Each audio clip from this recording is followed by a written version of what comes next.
예, 안녕하세요. 오늘이 그 두 번째 설명입니다. 뭐 어쩌면 오늘이 마지막 설명회가 될 것 같고요. 어찌됐든 지난 20일 설명회 하고 그 21일부터 오늘 현재까지 29일 서명 결의서가 엄청나게 많이 몰려들고 있다고 합니다. 아주 그 긍정적인 좋은 소식 같습니다. 그 오늘 순서는 음, 일단 비대위 만행이라고 써 있는데 정말 비대위 만행이라고 제가 표현했습니다. 비대위가 하는 말, 행동, 지금까지 했던 것들 보면 이제 비대위는 좀 그 신뢰할 수 없을 거라고 생각하는데 몇 사람은 아직도 긴가민가 하는 것 같아서 그 다음에 한영규 조합원이라고 써 있는데 이건 좀 얘기할 부분이 있을 것 같습니다. 그 다음에 9월 20일 설명회에 대한 비대위의 어떤 대응, 반응을 좀 살펴보고요. 그리고 상가 입찰 관련해서 지금 허건 변호사하고 이정무 부조합장이 아주 집요하게 지금 그 문제 제기를 하고 있는 것 같은데요. 이 부분에 대해서 아주 자세히 살펴보겠습니다. 그리고 어젠가 그젠가 그 부조합장이 편지 보낸 거에 대해서 또 조합원들이 그 뭐 불안해하는 것 같고 누구 말이 맞는지 궁금해하신 것 같아서 몇 개만 짚어보고요. 그 다음에 그 지금 조합원들 최고 관심사가 과연 진짜 그 지난 설명회 때 제2의 둔촌 주공 사태가 반드시 온다고 그러는데 그게 진짜 오는 거냐. 근데 이정무 부조합장하고 그 비대위 카페 뭐 두 딸 아빠라는 그 부매니저가 절대로 그럴 수 없다. 둔촌주공은 공사비를 받지 못해서 중단했다라고 얘기하고 그래서 공사비를 뭐 안 줬기 때문에 중단의 책임은 조합에 있다. 진짜 터무니없는 얘기고요. 오늘은 제가 그 둔촌주공의 계약서하고 우리 계약서를 놓고 비교해서 자세히 설명드리겠습니다. 전혀 사실이 아니고 우리는 공사비를 뭐 분양 수입을 받아서 그때그때 지급을 하기 때문에 절대로 중단할 수 없다 이렇게 얘기하는데 반대입니다. 우리는 중단할 수 있는 그 계약상의 조항이 있고 둔촌주공은 사실은 중단할 수 있어서 한 게 아니고 할 수밖에 없었다. 손해를 감수하고라도 그런 상황이었습니다.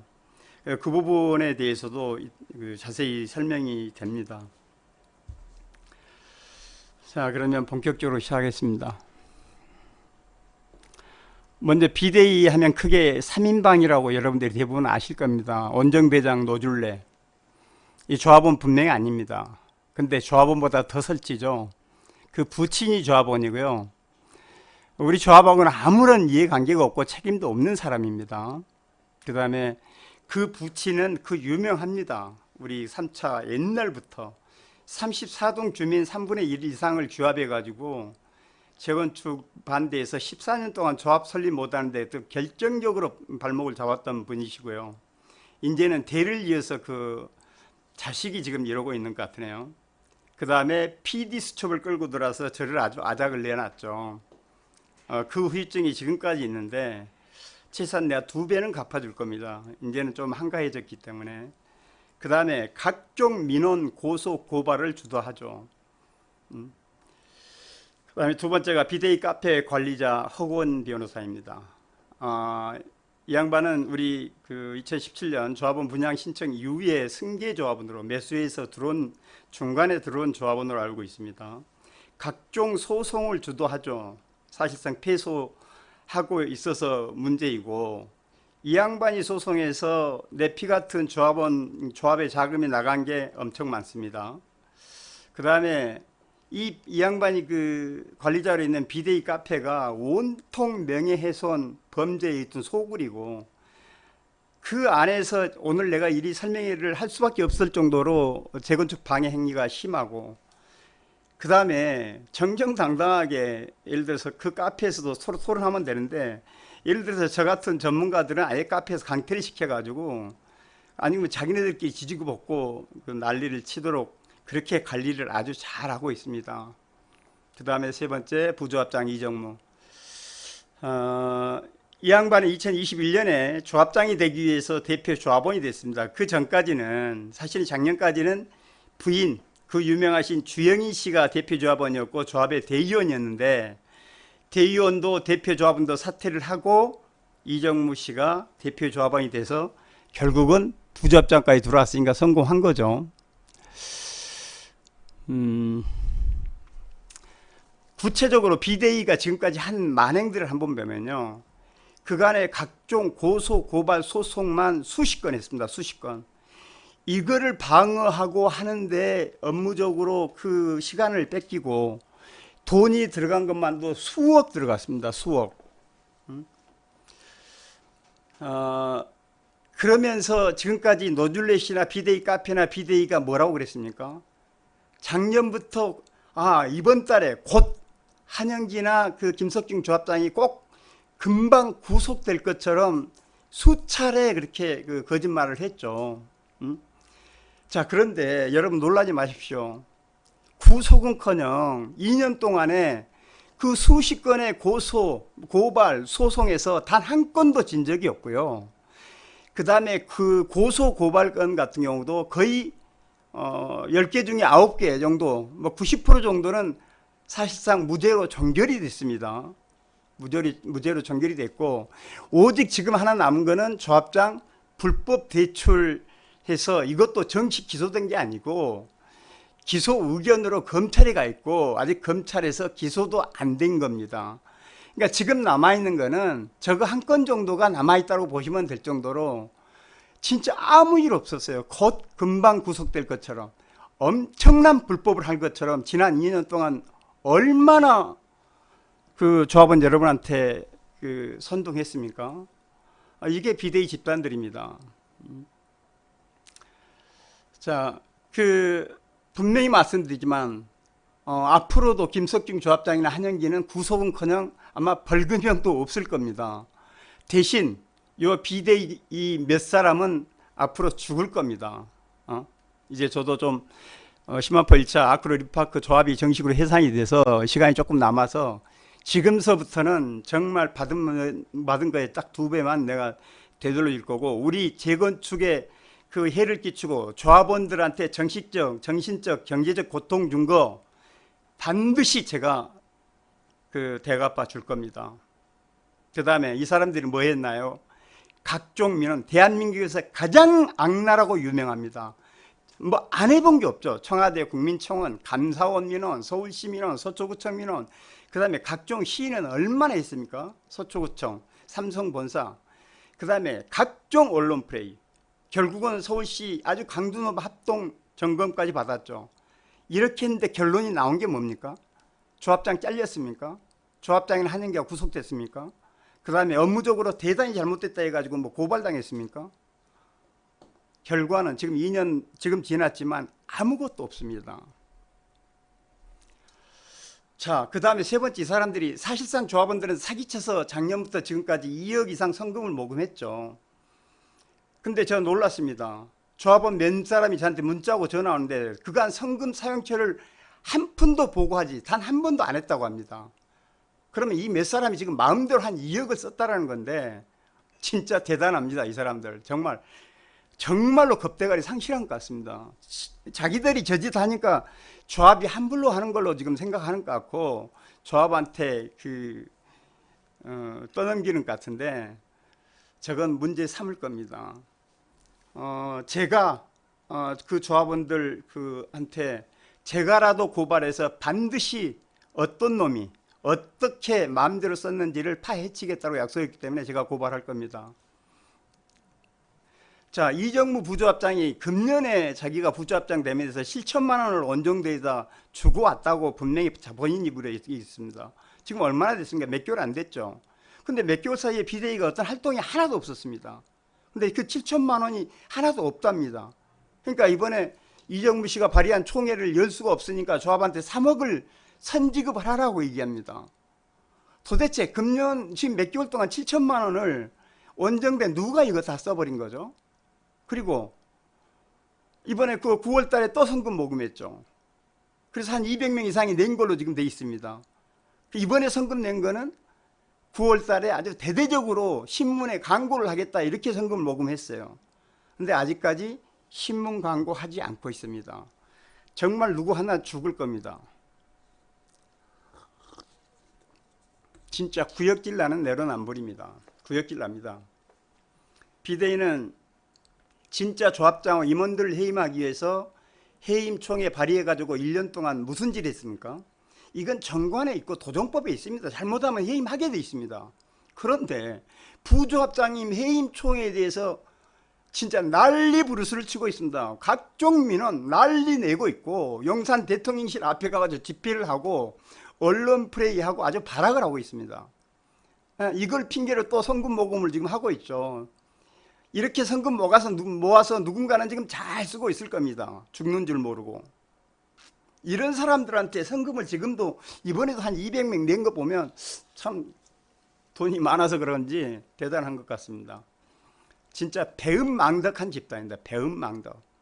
분명히 말씀드리지만 제가 온밸리 5개 단지를 통합해서 지금까지 국내 유일하게, 진짜로 국내 유일하게 우리보다 2년 3년 전에 조합 설립한 단지들도 초과이익 환수제가 분양가 상한제 2개를 다 피한 단지는 대한민국에 우리밖에 없습니다. 이거 하나만 들어도 몇 조 원이 절감된 겁니다. 몇 조 원이. 이거 누가 했습니까? 통합하고 이때까지 가는 거. 재건축 사상 가장 빠른 새로운 또 역사를 썼습니다. 가장 빠릅니다. 입주까지. 그 다음에 내년에 입주하면 대한민국에서 아크로를 제끼고 가장 비싼 아파트가 건설될 거고 그 다음에 저희는 입주자가 될 겁니다. 제가 지금까지 오는 과정 중에 모든 조합을 다 돕지는 못했지만 2019년에 통매각 카드를 써서 분양가 상한제 피하고 그 다음에 그 공사 착공을 수개월 당겼죠. 그 다음에 분양가 상한제 차라리 적용하고 한번 붙어보자 해서 분양 수입 한 500억 늘려놨죠. 작년에. 응? 제가 뭘 잘못했나요? 제가 온밸리에서 정말 잘못한 게 하나도 없는 것 같은데. 그런데 저는 PD수첩에 2번 나오고 그걸로 인해서 국세청에 엄청난 강도 높은 이 조사를 받았고요. 결국은 정말 깨끗하게 아무 영혼도 이론도 세금 추징 없이 끝났습니다만 그 다음에 그 유명한 중수부 지금은 반부패 일부 서울중앙지검 거기 내사까지 받아서 지금 종결했습니다. 자, 제가 제 피드수첩이 사실이고 그간에 노줄레나 이런 사람들이 한영기가 무슨 뭐 어쩌고 저쩌고 했다. 뭐 샤시를 독일 샤시 들어오는데 피드수첩에서 몇십억 받았다. 이게 사실이라면 제가 지금까지 건재할까요? 깜빵이가 있었겠죠. 정말 죽을 만큼 힘들게 제가 대가를 받았습니다. 지금 말도 안 되는 이게 정말 은혜를 원수로 갚는 인간들 내가 용서하지 않을 겁니다. 자, 9월 7일 용산 대통령실 앞에 이 시위하는 장면입니다. 이 노줄레가 신반포 2차 음마아파트까지 다 동원시켰습니다. 그런데 한 30명 왔습니다. 30명.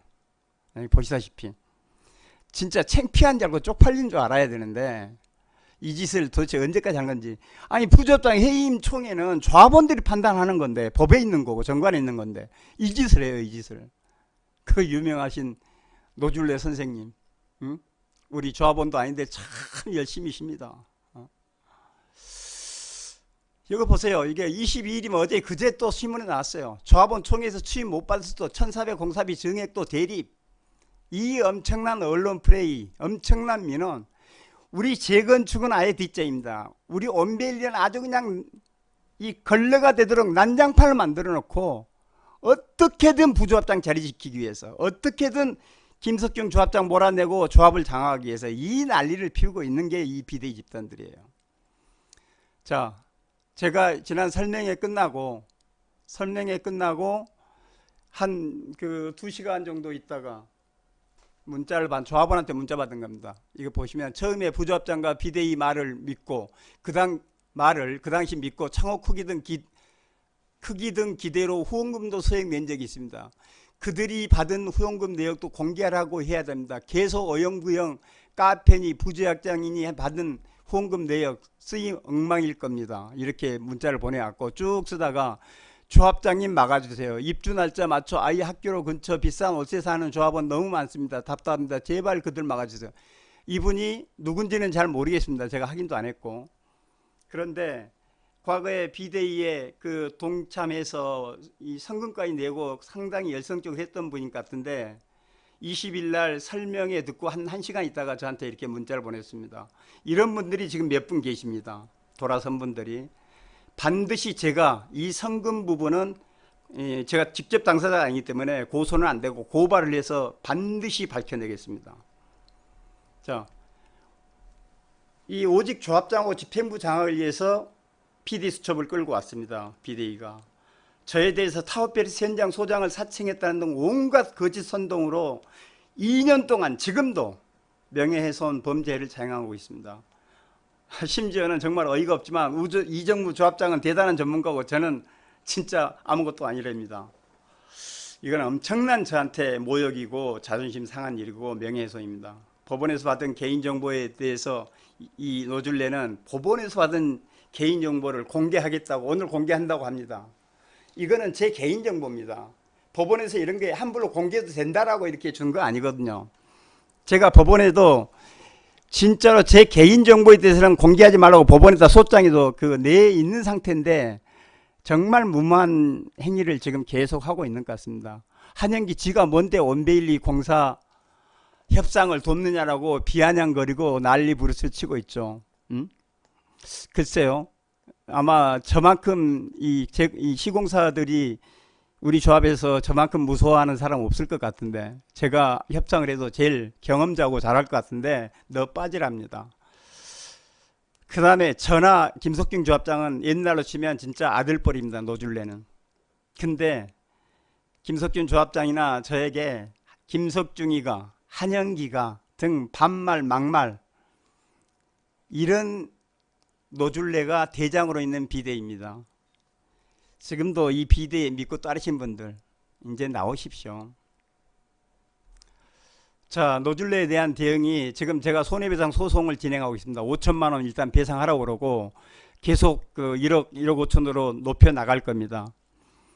그 다음에 그 소송에서 2년째 지금 뭐 타워페리스 현장 소장이 아니다라고 이렇게 거짓말로 명예훼손하는데 앞으로 이 판결할 때부터는 그런 구체적으로 명예훼손하면 한 번 하는데 뭐 100만 원이든 이렇게 벌금을 내도록 지금 소송을 진행하고 있고요.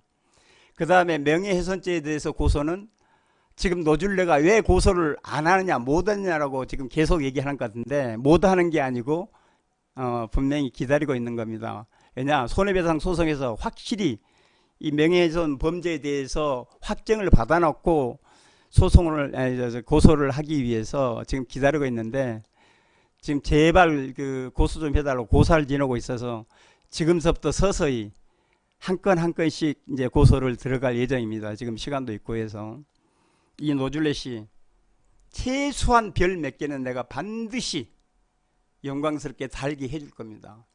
그 다음에 비대위 성금 유형에 대해서 고발할 거고요. 특히 노줄레 씨 지금부터 그간에 나한테 한 범죄에 대해서는 진짜 내가 지구 끝까지 추적해서라도 내가 배로 반드시 갚고 정말로 법무서운 것을 아주 뼛속까지 느끼게 내가 해주겠습니다. 기다리세요.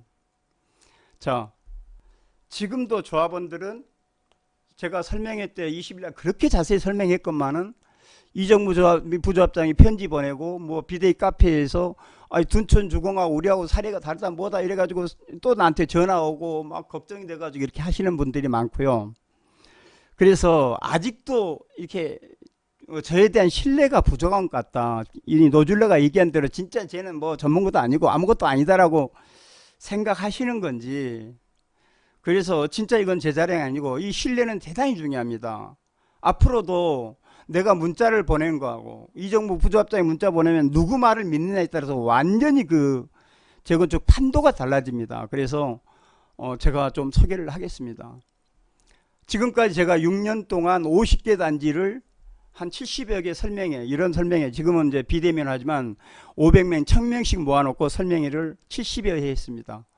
예를 들어서 우리 뭐 10만포 3차 경남 조합은 여러분도 잘 아실 겁니다. 2015년에 제가 설명회 몇 번 했죠. 통합 때문에. 10만포 3차 14년 동안 추진위에서 조합 못하는 거 제가 6개월 만에 조합 설립 인가를 받도록 해줬습니다. 여러분 잘 아실 겁니다. 그 다음에 10만포 2차 여협회 17년 동안 추진위에서 조합 설립 못한 거를 2020년에 제가 10개월 만에 조합 설립해줬고요.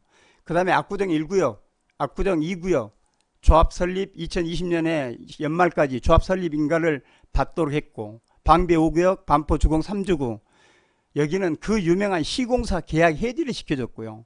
그 다음에 뭐 개포 주공 4단지, 역삼 개나리 4차, 뭐 과천 주공 6단지 이런데 지금까지 한 6, 7명 문제 있는 조합장 해임도 시켜줬고, 그리고 올림픽 선수촌 성산시형 목동 6단지 같은 경우 정밀 안전진단 작년 문재인 정부에서 엄청 강화시켰을 때 정말 뭐 이건 도저히 안 될 거라고 생각하는 세 단지 설명회에서 안전진단 통과됐고요.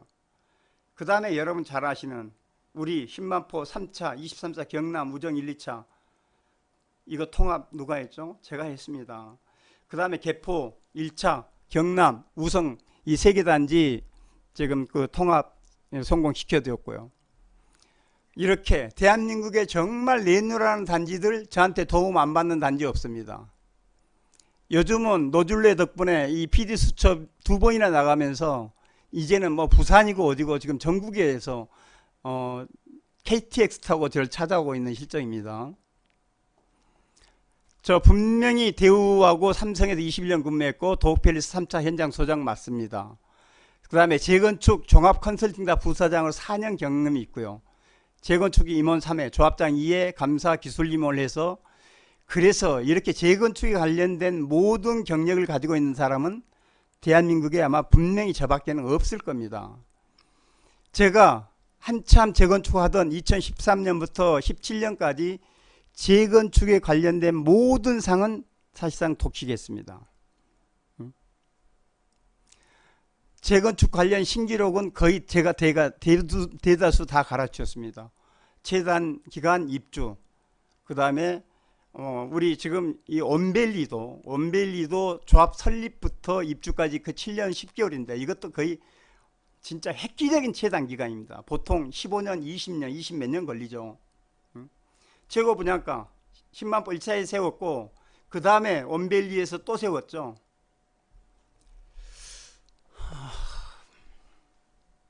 그 다음에 최소 비용, 총회 비용.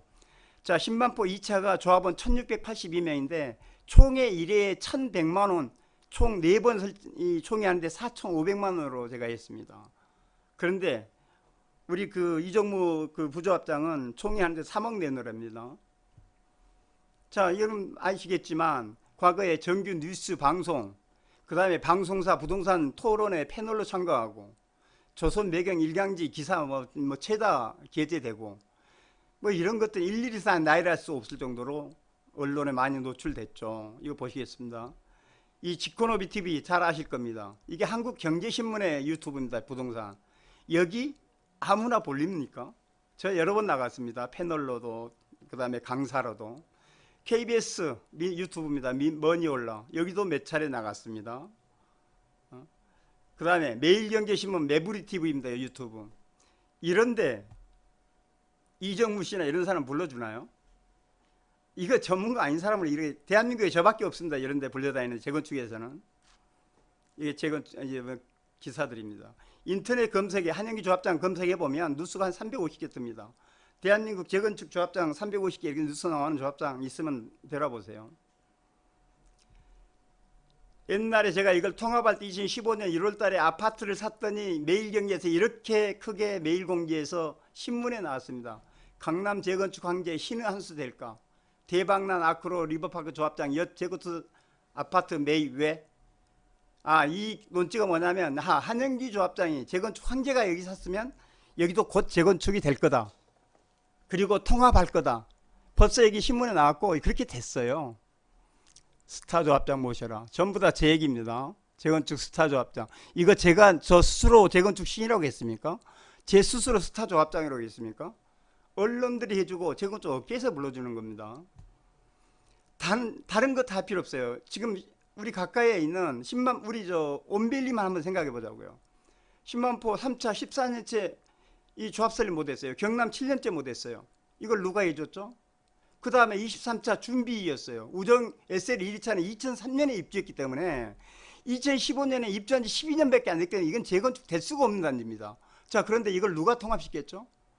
대한민국이 이걸 통합시킬 거라고 상상이나 했던 사람이 있습니까? 없습니다. 자, 누가 뭐래도 온밸리 1등 공신 맞습니다. 저는 그렇게 생각합니다. 조합 설립 전부터 설립해서 그 다음에 지금까지 진짜로 최선을 다해서 10원도 안 받고 정말 이 많은 신기록을 또 하나의 성공 사례를 남기기 위해서 열심히 제가 도왔습니다. 자, 만약에 제가 이걸 통합하지 않았다면 지금 우리 5개 단지 재건축은 2주는 했을까요? 2주 못했습니다. 그 다음에 조합원들 경제적인 손익은 어떻게 될까요? 제가 통합을 않고 놔뒀으면 아마 개인당 수십억씩 지금 그 경제적 이득을 받습니다. 노줄레도 이익 받겠죠, 자기 부친께서. 자, 그런데 이 비대위는 오직 조합 장악을 위해서는 한영기가 결정적으로 걸림돌이죠. 한영기만 내치면 사실은 벌써 종합 장악했어요. 그래서 치밀하게 준비해서 그 PD수첩을 2번이나 끌고 들어왔죠. 자, 조합 장악을 위해서는 이런 1등 공신, 진짜 이런 엄청난 일을 해준 이런 사람한테 이런 은혜를 온수로 갚는 정말 짐승단 또한 또 못한 짓을 하고 있습니다. 얘네들이 절대 용서하지 않고 철저하게 내가 밟아줄 겁니다. 자, 아크로 리버파크 성공, 이거 전문가 아니고 이거 성공 가능하나요? 이게 저절로 한강변에 있으니까 그게 비싸졌나요? 정말 건설에서도 상상할 수 없었던 아파트 천정골 2.6m 높이고 제1호 특별 건축구역 대한민국 최초 서울에서 하고 제1호 우수 디자인 인정받고 뭐 스카이 라운지 옥상층에다 2개 층 만들고 오만 특화를 해서 만든 겁니다. 제가 이게 전문가 아니면 어떻게 성공합니까? 이게 진짜로 노줄레 정도가 재건축과 도정법에 대해 지금 아는 채 하고 지금 오늘 또 뭐 보면 둔촌 주공은 우리하고 다르다는 둥 진짜 지지고 까불고 하는 거 보면 정말 가소롭고요. 또 이정무 씨하고 저를 비교하는 자체가 정말 자존심 상합니다. 앞으로 하지 마세요, 노줄레 씨. 자, 지난번에 한번 설명해 드렸습니다. 이걸 제가 2조 했습니까? 2조 아니면 이건 맞죠? 사령장, 회사에서 현장 소장 발령받으면 사령장 받습니다. 대표이사 사장으로부터. 이 사령장 2003년 3월 11일 1일 날 받았고요. 그 다음에 한참 소장 한 7개월 뒤에 상장도 이렇게 받은 겁니다. 그런데 소장이 아니랍니다. 자, 이래서 그것도 한두 번 하다가 말겠지 했는데 계속 하니까 손해배상 청구했죠. 이거는 뭐 악의적이다. 제가 만약에 현장 소장을 안 했고 사칭했다면 이런 무시막지한 변호사 사서 소송을 하겠습니까? 5천만 원 손해배상. 말이 안 되겠죠. 그런데 조만간에 이제 그 판결이 나면 법원에서 이제 확인해 주겠죠. 그때는 얘가 사칭했다는 얘기 못 할 겁니다. 근데 더 놀라운 거는요, 법원에서 삼성중공업에 이 사실 확인 요청을 했습니다. 그래서 삼성중공업 인사팀에서 법원에 보냈습니다. 경력 확인서를. 그 경력 확인서에는 한영기 현장 소장 출신 맞다라고 돼 있습니다. 이런데도 아니랍니다. 지금도. 그러니까 아닌 근거가 뭐냐면 똑같이 법원에서 이 한국건설기술인협회에 사실조회 신청을 했거든요. 이 건설기술인협회 사실조회에서 법원에 와서 노줄레가 받아보니까 여기에 타워팰리스 현장 소장이 기재가 안 돼 있거든요. 그러니까 지금 아주 그냥 뭐 신이 났어요. 아니라고.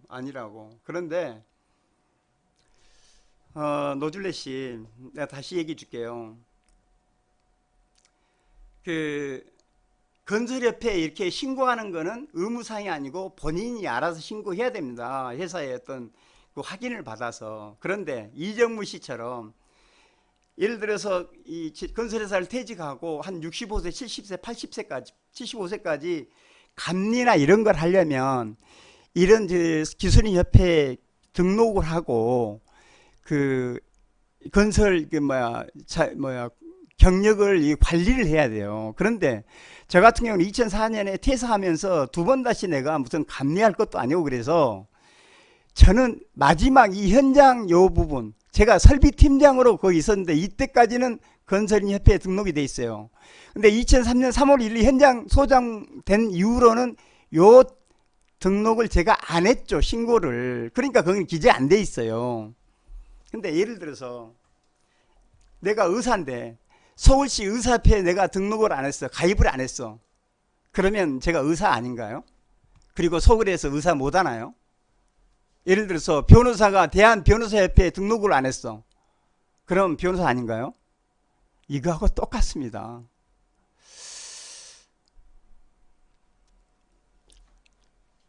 자, 9월 20일 날 설명회 때 제가 그 토론 제의를 했고요. 정식으로 조합장님이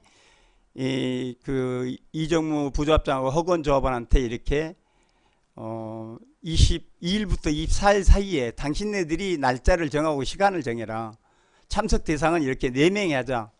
나는 조합장하고 한영기, 그쪽에서는 부조합장 허건 조합원, 그리고 주제는 부조합장 해임, 가처분 소송, 상가 입찰, 공사비 협상, 이건 기본으로 하고 그 다음에 비대위 니네가 자유주제 아무거나 더 넣어라 라고 이렇게 요청을 했는데요. 일단은 이정무 부조합장 이렇게 토론 거부한다고 이렇게 공문으로 왔고요. 토론 거부는 항상 하는 얘기입니다. 일반 조합원 한영기하고는 토론 못한다. 아니 제가 혼자 가는 게 아니잖아요. 뭐 결정권자가 아니기 때문에 뭐 책임 안 지기 때문에 못한다고 옛날에 했는데 그래서 이번에는 조합장하고 같이 가잖아요. 예를 들어서 KBS에서 토론하는데 꼭 그 권한이 있는 뭐 조합장 아니 뭐 대통령이나 장관이 토론하나요?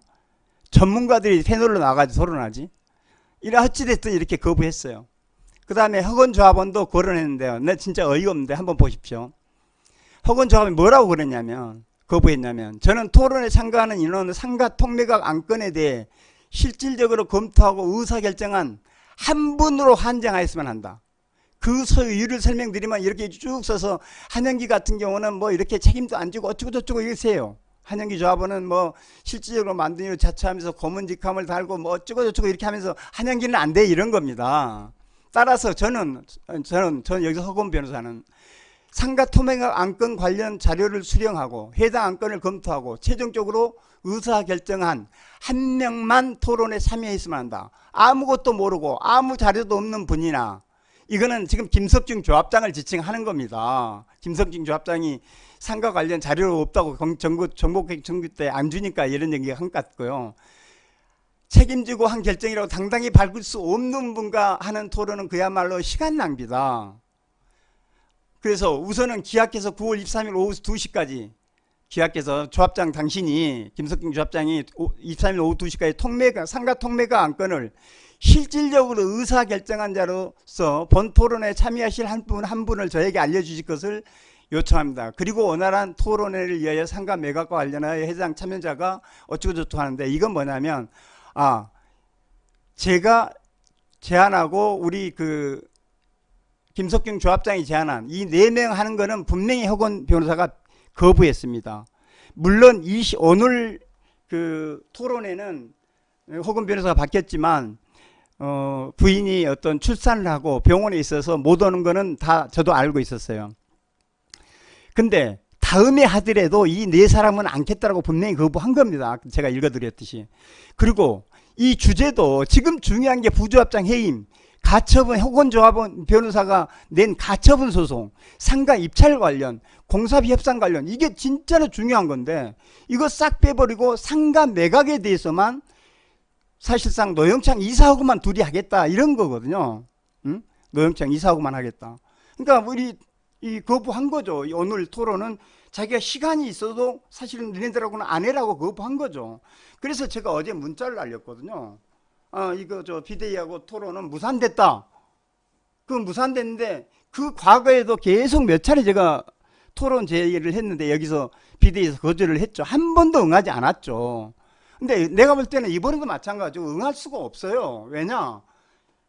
이 사람들 거짓말 자기네 실력 다 뽀록 나니까 한 10분 20분만 토론하면 다 뽀록 나요. 거짓말이라는 거. 할 수가 없을 거예요. 왜냐? 저는 이렇게 구체적으로 자료, 계약서, 뭐 이런 증거 자료를 놓고 하는데 이거 딱 들이대면 아마 토론할 때 마음이 탁 막힐 겁니다. 그럼 조합원들이 다 알게 되겠죠. 그래서 이번에도 자신이 없으니까 못 나올 거다.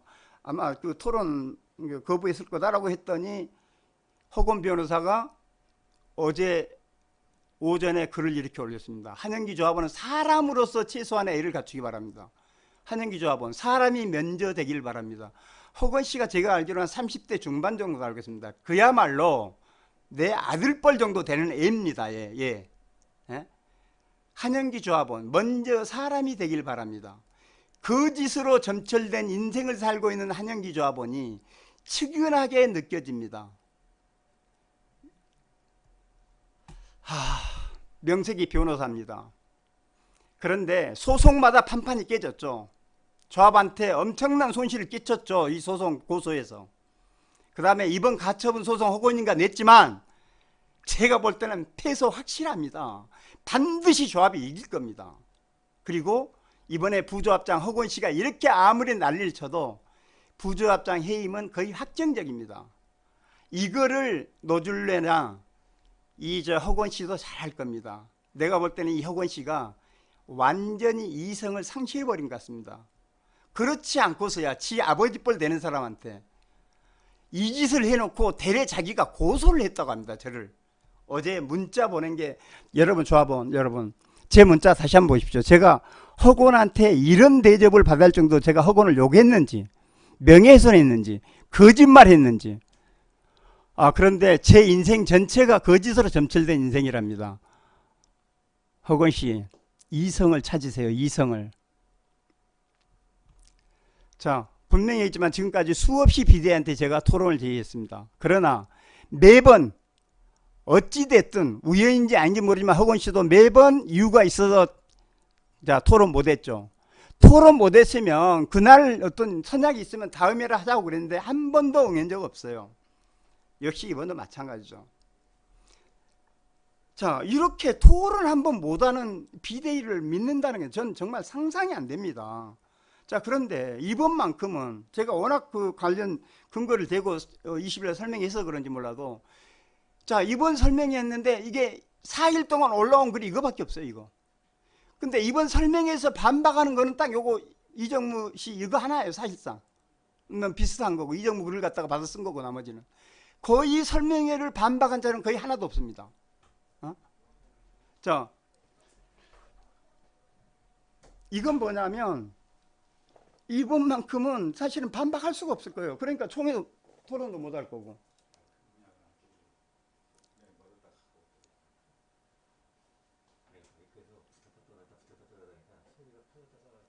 예.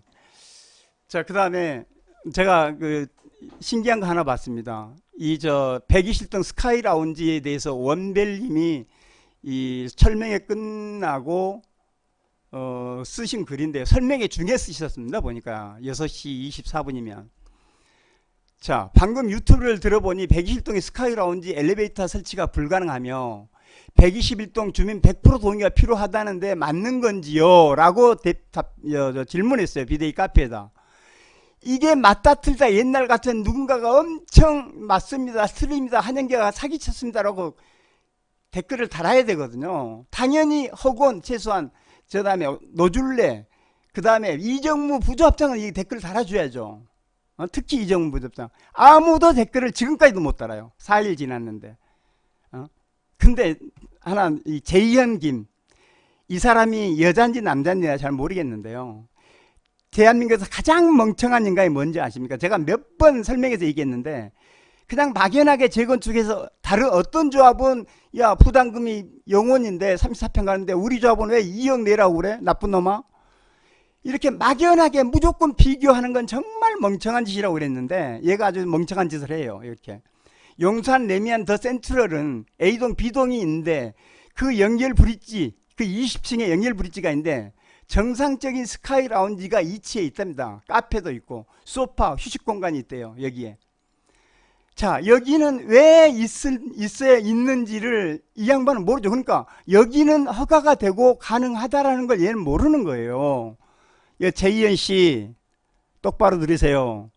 A, B 두 동이잖아요. 그리고 가운데 그 20층에 스카이 브릿지 있잖아요. 그리고 20층에 공용부 시설이 있잖아요. 이거를 이용하는데 A 부인이 20층을 못 들어가죠. 오직 A동, B동 주민만 가죠. 그러니까 별도 엘리베이터가 필요 없어요, 아저씨, 아줌마. 예? 그런데 우리는 동이 20몇 개죠. 동마다 어떤 해당 동 아니면 특별한 방문자에서 해당 동에 열어준다든지 하지 않으면 못 들어가요. 일동 주민이 같은 원베일리에 121동 1층 현관 출입이 안 됩니다. 원래 안 돼요. 요즘 좋은 아파트 못 살아보셨어요? 응?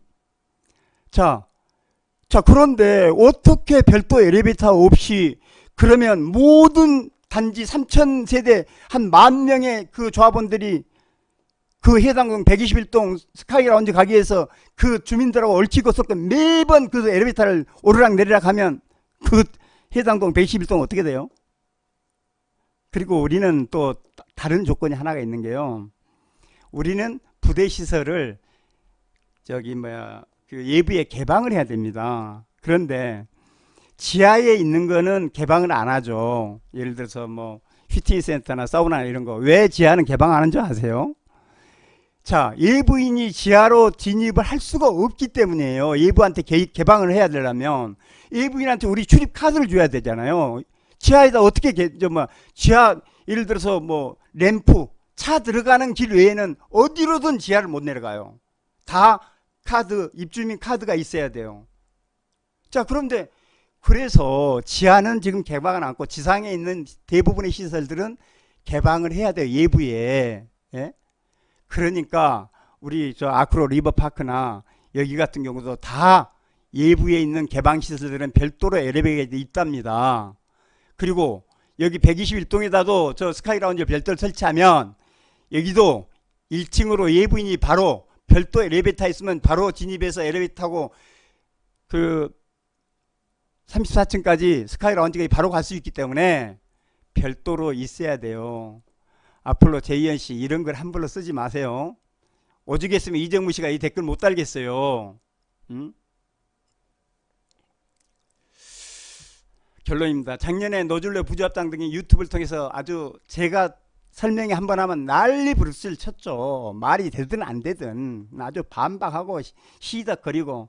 근데 이번에 왜 이렇게 조용할까요? 반박 못 할 겁니다. 이제 조합원들이 믿지도 않을 겁니다. 응?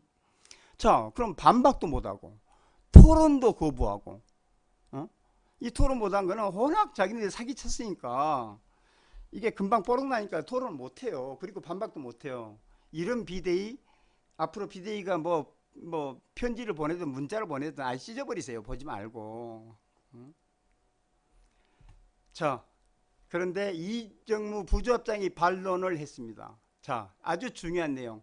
삼성상 공사비 증인 요구 거절해도 삼성은 공사 중단할 수 없다. 둔촌주공은 공사비를 받지 못해서 공사 중단해도 조합 책임이지만 온베일리는 조합원 및 일반 분양 완료해서 분양 수입으로 삼성이 공사비를 받고 있기 때문에 공사 중단할 수 없다.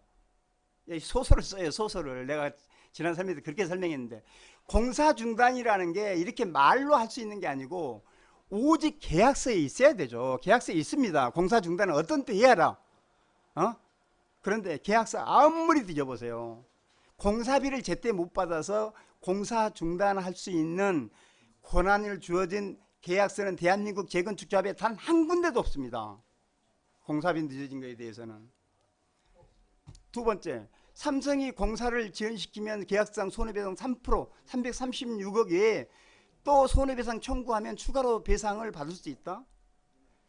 요 두 개에 대해서 요 노즐레 또 아는 체 하죠. 노즐레는 저는 뭐 전문가 아니라 쳐요. 그러면 노즐레는 전문가인가요? 노즐레 여기 두 딸 아빠 여기 부매니저예요. 비대 저 카페 똑같은 주장을 해놨어요. 아마 이정무 씨 보고 뵙겠는지 어떤지는 모르겠는데 특히 두 딸 아빠 설명 잘 들으세요. 그 글 쓰느라고 한참 길게 썼던데 고생했던데. 자, 지금 삼성이 예를 들어서 삼성이 지금 이유 불문하고 그냥 조합장이 직무정지되고 비대위가 조합장 왔어. 둔촌주공처럼 야, 니네하고는 어차피 공사비 협상도 안 되고 기분 나빠. 그래, 내가 물을게. 손해배상.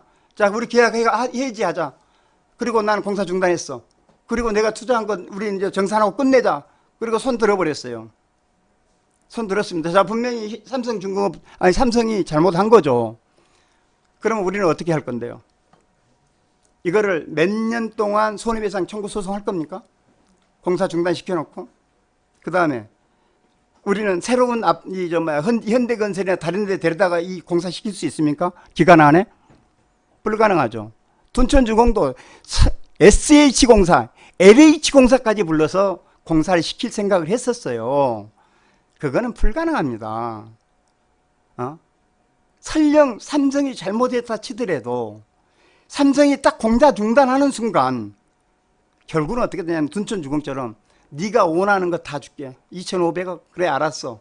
제발 공사 좀 해줘. 나 좀 살려줘. 결국은 또 둔천주공처럼 우리 비대위 조합장 임원 다 그만둘게. 내가 잘못했다. 백기 들고 완전히 아작낸 다음에 항복하게 돼 있습니다. 그런데 우리는 계약서에 명쾌하게 삼성이 지금 이대로 가면 공사 중단을 해도 조합이 잘못이라는 게 있습니다. 지금부터 설명하겠습니다. 예, 여기 둔천주공 계약서입니다. 원벨리 계약서입니다. 제가 한번 물을게요. 두 딸 아빠 너 줄래? 이정무 씨, 당신들 이 둔천주공 계약서 가지고 있나요? 안 가지고 있죠.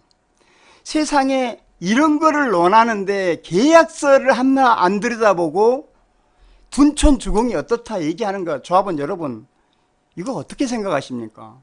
이런 사람들 말 여러분 믿을 겁니까? 자, 문제는 둔천주공 계약서는 지분제입니다. 그 다음에 원벨리 계약서는 도급제입니다. 이것부터 일단 좀 여러분들이 아셔야 돼요. 도급제하고 지분제는 엄청난 차이입니다. 도급제는 시공사는 공사만 합니다. 분양가 결정, 분양 수입, 분양 손해 다 조합이 책임집니다. 그 다음에 지분제는 분양을 시공인사가 합니다. 물론 분양 승인이나 이런 것들은 조합이 서류를 내고 분양 승인을 받고 분양 행위를 분양 공고까지 다 내죠. 왜냐하면 그거는 조합이 고유 권한이기 때문에, 고유 업무이기 때문에 실제로 일은 시공사가 다 해주지만 그 서류는 다 절차는 조합이 밟아야 돼요. 그러나 실질적인 분양 책임은 시공사에 있어요. 지분제라는 거는. 그래서 시공사가 분양을 해서 그걸 가지고 공사하고 조합원에게 대물로 줍니다. 대물이 뭐냐? 아, 너는 대지 지분 20평인데 거기에 뭐 150%, 약 30평 아파트를 공짜로 줄게. 이런 겁니다. 대물로. 이게 지분제예요. 그래서 이렇게 정해진 평수를 공짜로 주고 그 다음에 남은 수익을 시공사가 챙겨가는 게 이 지분제입니다. 그런데 우리는 도급제고요. 시공사는 공사만 하는 거고 여기는 지분제입니다. 이 뒤에 이 계약서 있지만 조합원 분담금 그 납부 일정만 보더라도 여기 보면 둔천주공 지분제는 조합원 부담금을 입주 시에 100% 납부하게 되어 있습니다. 입주 시에. 근데 원벨은 어떻게 돼요? 계약금 처음에 뭐 10%가 내고 중도금 6번 10%씩 6개월마다 내고 잔금 뭐 30%가 이렇게 내죠. 이것부터가 달라요. 그러니까 입주 시에 100% 내니까 처음 계약서 상에 지금 둔천주공이 2년 2개월 공사했지만 애당초에 조합원들한테 부담금을 받지 않아요. 공사비를 안 받게 계약서에 돼 있습니다. 안 받게.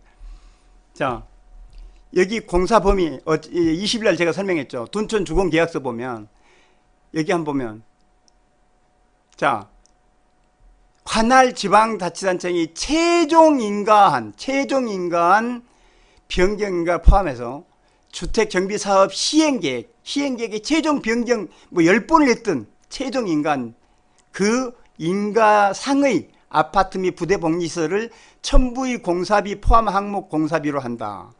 우리도 똑같아요. 똑같이 이렇게 있어요. 그러니까 이정무 부조합장이 요 내용을 보고 야, 우리 준공할 때까지 최종 사업시행 인가 난 걸로 이게 공사 계약 범위가 돼 있는데 왜 너 중간에 6번 변경했다 해가지고 그거 전부 다 공사비 청구했어? 그래서 못 줘. 이렇게 돼 있거든요. 그런데 여기서는 단 설계 변경 등 건축 계획에 변경이 있는 경우에는 그 변경 내용에 따른다. 그러니까 공사 범위는 나는 최종 준공할 때까지 하겠다라고 범위를 정해놓은 거고, 여기다 설계 변경 등 중간에 건축 계획이 변경되는 그 변경 내용에 따라서 공사비를 변경하겠다는 거예요. 그런데 우리 원베일리에는 이 조항이 없었죠. 이 2조에 2조 1항에 이거 없었어요. 변경에 따른다라는 게. 대신 여기 5조 원베일리 계약서입니다. 5조의 공사비 범위 및 비용 부담에 따로 있다고 그랬죠. 이때 뭐라고 그랬어요? 사업계획에 변경이 있는 경우에는 도급인과 협의하여 변경 내용에 따른다. 공사비용 범위하고 비용은 여기는 이렇게 되어 있지만 별도 항목을 빼내서 5조의 사업계획 변경이 있을 때는 그때마다 도급인과 협의하여 변경 내용에 따른다. 비용을 주겠다. 이런 얘기였거든요. 자, 그 다음에 둔촌주공 계약서, 지분제 계약서입니다. 뭐라고 되어 있냐면 쭉 오다가 제5조의 대물 변제 비율로 공급하는 지분제 방법이다. 사업 시행의 방법에 있어서 이렇습니다. 지분제. 딱 못이 박혀 있죠. 여기 보면 사업 재경비를 투입하고 건축시설을 시공하여 사업 재경비를 을이 먼저 투입합니다. 을이 먼저 지금 돈을 받는 게 아니고요. 지금 공사를 먼저 해요. 그 다음에 공사비뿐이 아니고 조합이 필요한 제반 사업비도 다 얘네들이 먼저 은행에서 빌려다가 투자해줘요. 투입하고 건축시설을 시공하여 갑이 제공한 토지의 제5조 대물변제 기준 조건으로 신축된 아파트 및 부대 봉지시설 등을 갑에게 공급하며 아까 정해진 평수만큼 주라고 공짜로 주고 잔여 건축시설은 일반 분양하여 공사비 및 사업 재경비로 충당한다. 시공사는 여기에 한마디로 다 돼 있죠. 이게 뭐냐면 시공사는 자기가 일반 분양에서 다 가지는 거예요. 우리처럼 꼬박꼬박 공사비를 주는 게 아닙니다. 그런데 원베일리는 그런 내용 아무것도 없어요. 대물 변제니 뭐니 사업 시행 방법에서 뭐 여기 보면 뭐 도급인이라고 있어요. 도급인. 갑과을도 도급인이 뭐예요? 그러니까 도급 계약서 이게.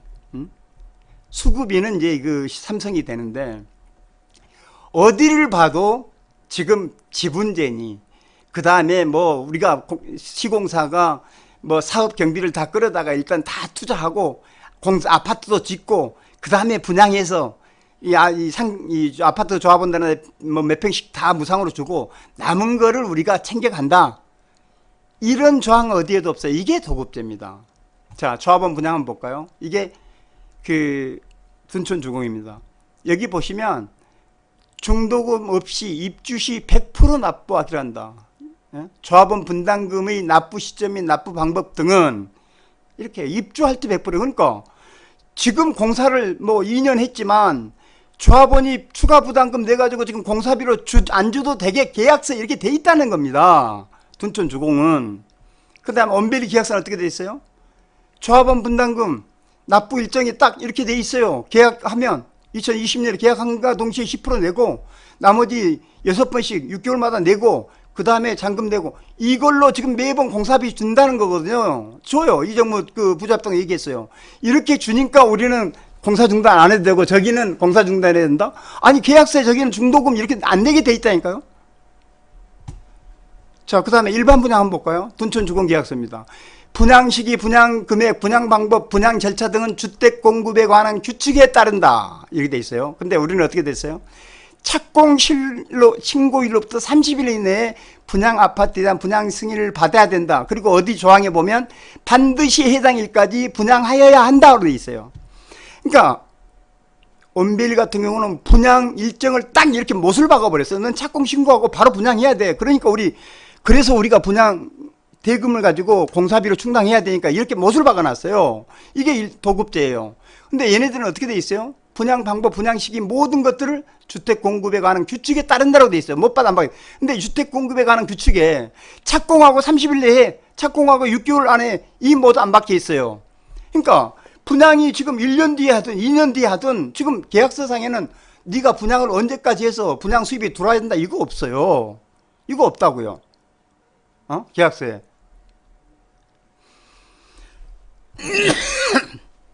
이게 둔촌주공인데 대물 변제 면적이 조정. 면적이 조정이 뭐냐면 예를 들어 공사비가 뭔가 왕창 늘어났어. 왕창 늘어나면 예를 들어서 내가 무상평수 30평 주기로 한 거를 뭐 25평으로 줄여야 되잖아요. 그 얘기예요. 면적을 조정한다는 게. 아까 대지 면적의 뭐 150%를 조정해, 150%를 준다. 20평이면 30평을 준다. 그게 대물 변제 비율이라는 겁니다. 비율도 조정하고 면적을 조정하는 거죠. 이렇게 조정을 해요. 지분제도. 그러니까 분양 일정이 늦어서 금융비용이 발생하거나 뭐 이러면 대물 변제 면적을 조정해서 무상 면적 축소하거나 공사비를 인상하거나 이렇게 할 수는 있어요. 그러나 어디에도 시공사가 공사 중단을 할 수 있다라는 그런 조항은 없습니다. 오직 우리 둔촌주공이나 우리 온밸리도 계약서상에 공사를 중단할 수 있는 유일한 항목은 딱 이거 하나입니다. 32조. 둔촌주공이 공사 중단할 수 있는 거는 이거 둔촌주공 계약서인데 딱 이거 2항 요거예요. 1항은 갑이 의리 잘못해가지고 계약 해지를 할 수 있는 거고, 요 2항은 갑이 잘못해서 의리 해지하는 건데 딱 요겁니다. 여기 하나 보면 어디에도 일반 분양이 좀 늦어졌다든지 이런 거에 의해서 공사를 중단하게 안 돼 있습니다. 이게 지분제 계약이에요. 그러니까 둔촌주공은 지금 분양이 늦어졌어. 아직도 분양 못했어요. 그러니까 분양 수입, 일반 분양 수입을 지금 공사비로 못 써요. 한 1억 5천, 6천 정도 투입했다고 해요. 그리고 조합원한테 또 추가 부담금을 받아서 공사비로 냈었는데 그것도 계약서에 입주할 때 100% 내게 돼 있어요. 공사비 못 줘요. 자, 그렇다고 해서 이 어디에도 공사 중단을 할 수 있게 돼 있지 않습니다. 그런데 온밸리 계약서는 볼까요? 온밸리 계약서는 이렇게 도급이 정당한 사유의 변경을 이행하지 않거나 계약사항에 정한 협의에 불응하여 공사의 계속적인 수행이 불가능하고 객관적으로 판단된 경우에는 이 수급인이 계약을 종료하고 중단할 수 있습니다.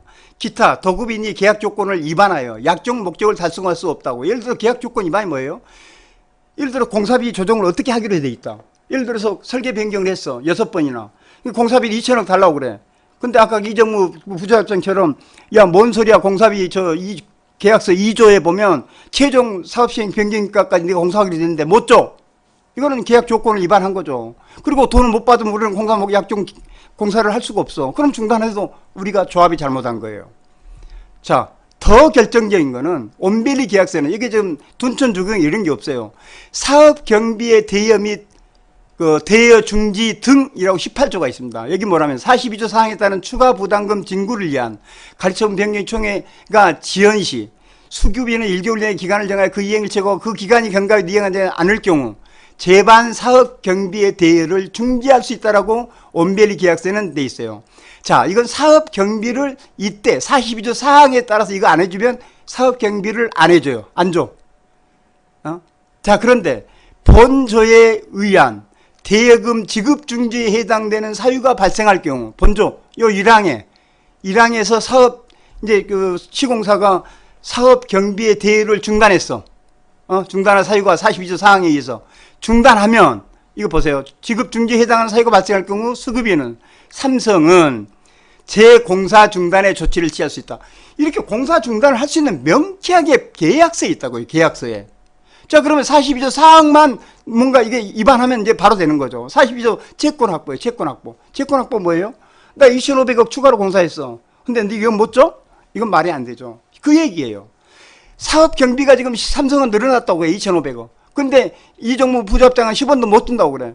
도금의 책임이 총 수입을 초과할 경우 수급인에 대한 재무 변제 가리점 총일 결제에 조합원들이 추가 부담을 부과하거나 공사 일정이 지정되는 범위에서 수급인이 공사 범위를 조정해야 되는데 이걸 안 해줘? 42조 사항을 여기 다른 추가 부담금 징구를 위한 가리점 총회를 개최를 안 해줘?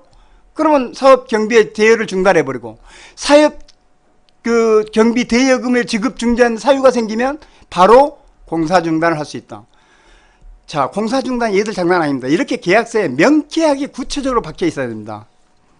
자, 그러면 우리도 삼성이 공사 중단을 할 수 있는 거죠. 둔촌하고 둔촌주공하고는 전혀 지금 상황이 다르다는 거 이제 아셨을 겁니다.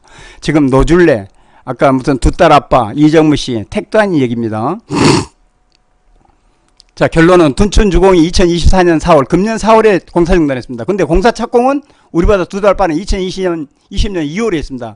그러니까 공사 시작하고 지금까지 2년 2개월 동안 공사비 받지 않고 열심히 지분되기 때문에 공사했어요.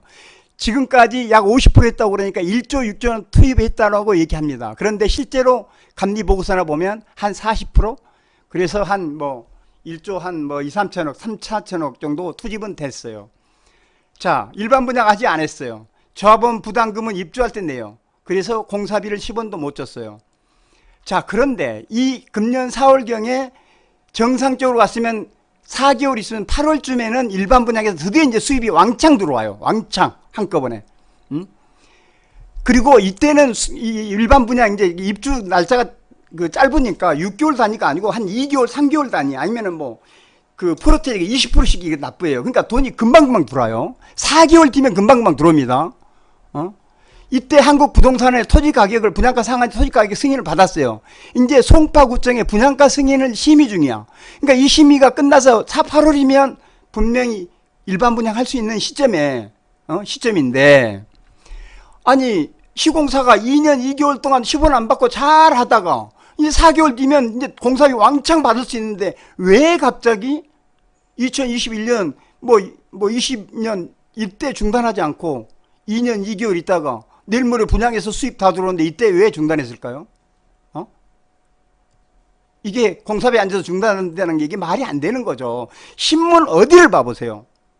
둔촌주공이 공사비를 못 받아서 중단했는지 어디에도 그런 거 안 나와요. 그건 사기입니다. 사기. 정확하게 얘기하면 그 전 조합장 2020년 6월 달에 5,600을 그냥 기습적으로 올려주고 사퇴해버리고 비대위가 장악을 했습니다. 새 조합장, 새 조합 집행부를. 그런데 비대위가 돌아가지고 이 시공사하고 허구한 날 싸움박질만 해요. 이제 시공사가 도저히 이게 얘기가 안 돼. 근데 이때 시공사는 5,600을 증액했지만 평당 493만 원이에요. 그런데 작년 금년 폭증을 했어. 아주 자재비나 인건비가 폭등을 했어. 그래서 시공사 입장에서는 493, 5,600 올렸지만 이거 가지고는 도저히 안 돼. 최소한 수천억을 더 올려받아야 되는데 요 비대위 출신 새 집행부하고는 뭐 씨알이도 안 막혀. 아예 얘기가 안 돼. 그러니까 한마디로 이 비대위 출신들하고는 해봐야 공사비 진짜 뒤지게 고생하고 수천억을 적자를 볼 수밖에 없었어요. 사실은 시공사 입장에서는. 그럼 뭐 2판 4판인 거죠. 그런데 그냥 5,600억 이 비대위 출신 새 집행부는 5,600억을 인정을 뭐 이것도 못 해주겠다라고 총회에 열어가지고 이거를 5,600억 올려주는 걸로 취소하는 총회를 위해서 결의를 해버려요. 이 총회를 2월 달에. 그리고 시공사가 반발하니까 계약 무효소송을 제기해버려요. 지금 그 안에서 계속 이 집행부가 못하겠다고 지금 간만 보고 있었는데 딱 이거 하니까 그냥 중단해버리죠. 요 두 가지가 직접적인 공사 중단할 수 있는 직접적인 원인이었는데 이게 법적으로는 중단할 수 있는 사유가 아니에요. 사실은 시공사가. 그러니까 시공사는 지체상금 물 각오하고 그냥 중단한 거예요. 공사 중단한 거예요. 그래서 공사비를 일정 기간, 일정 금액 이상 받지 못하면 공사비 증액은 가능하지만 공사비 증액을 요구할 수는 있지만 공사를 중단할 수 있는 계약은 대한민국 재건축 재개발 어느 조합도 없습니다. 이런 표준 계약서에도 없습니다. 이거는. 자, 상가 입찰 관련입니다. 비대위에서 지금 첫 번째 의혹 제기한 게 이정무 부조합장이 상가 매각가가 너무 낮다. 그런데 얼마나 웃긴지 여러분 한번 들어보십시오. 아파트 시세가 지금 1억 이상이다. 평당. 근데 아파트 감정가액이 2017년에 했죠. 평당 5,500에서 5,500에 조합원 분양을 했어요. 그런데 그러니까 조합원 분양가로 계산하면 지금 시세는 2배가 넘게 올랐어요. 사실은. 그런데 이번에 상가 매각가가 상가 조합원 분양가의 1.1배, 110%가 한다고 그러니까 야, 아파트로 대비해 보면 한 2배 올랐는데 무슨 10%만 올려서 분양한다고? 헛소리 하지 마. 이 주장이었거든요. 이 주장. 근데 이게 얼마나 무식하고 멍청한 주장이었는지. 자, 아파트 감정평가는 2017년에 한 건 맞아요. 그리고 아파트가 2배 이상 오른 것도 맞아요. 근데 상가도 이때 2017년에 감정평가를 했는데요. 금년에 4월 달에 상가는 감정평가를 다시 했어요. 다시. 응?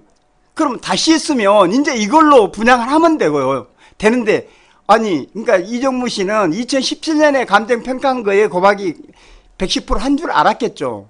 이거 확인도 안 하고 이렇게 의혹 제기를 한 거예요.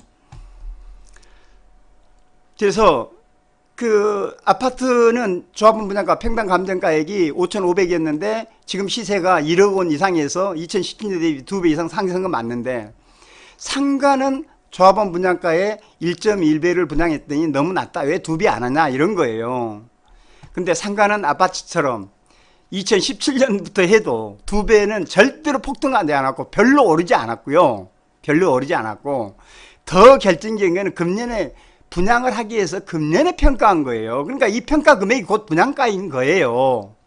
그러니까 이거를 얘기해 주니까 이제는 이거는 이제 쏙 들어갔어요. 이제 쏙 들어가요. 주장 안 합니다. 실제로 내 아크로 리버파크 2017년도 그 실거래가를 보니까 이거 국민은행 시세표입니다.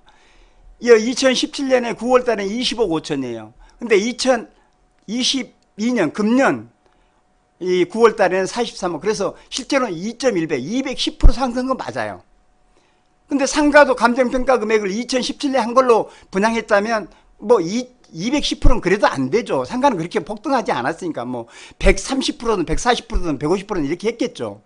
그런데 상가는 금년에 감정했기 때문에 이거는 잘못 주장한 거고, 지금은 이제 이 주장 안 하죠. 그 다음에 두 번째입니다.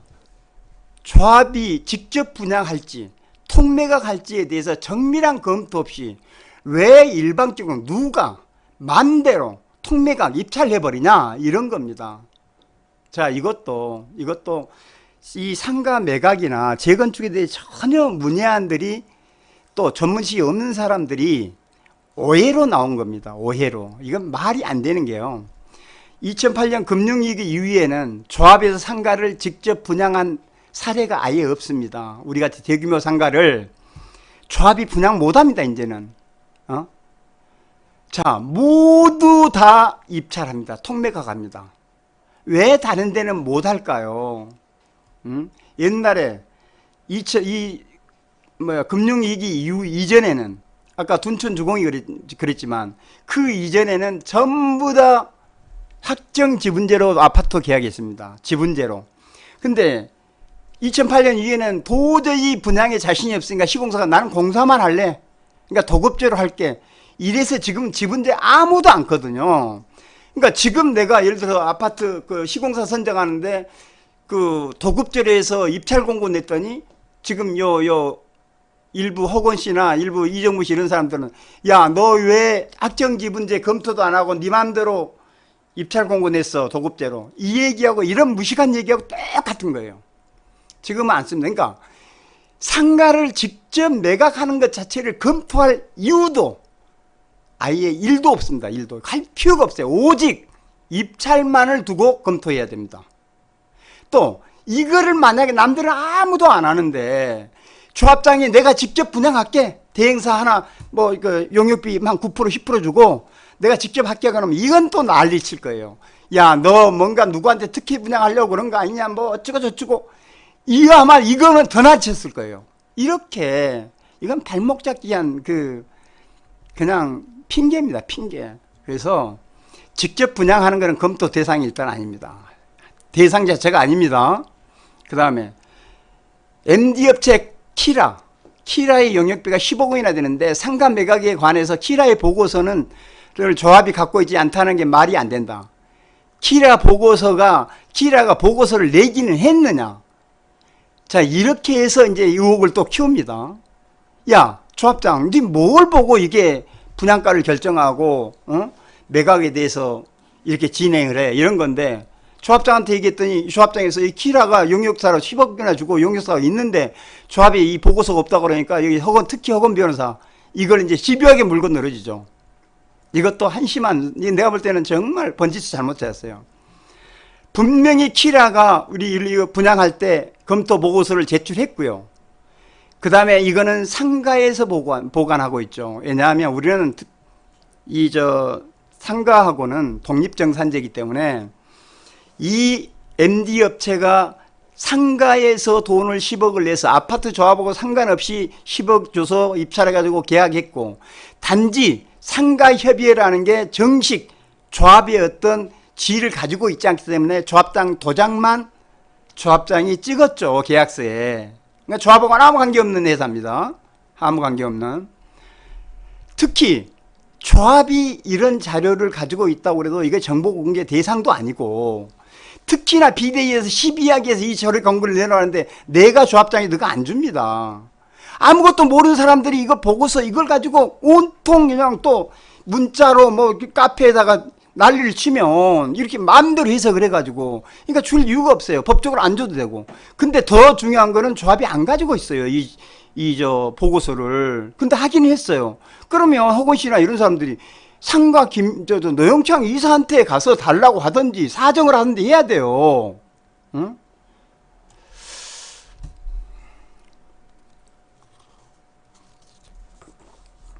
자, 이게 허건 조합원이 이거 관련해서 조합장한테 정보공개 청구를 했는데, 보십시오.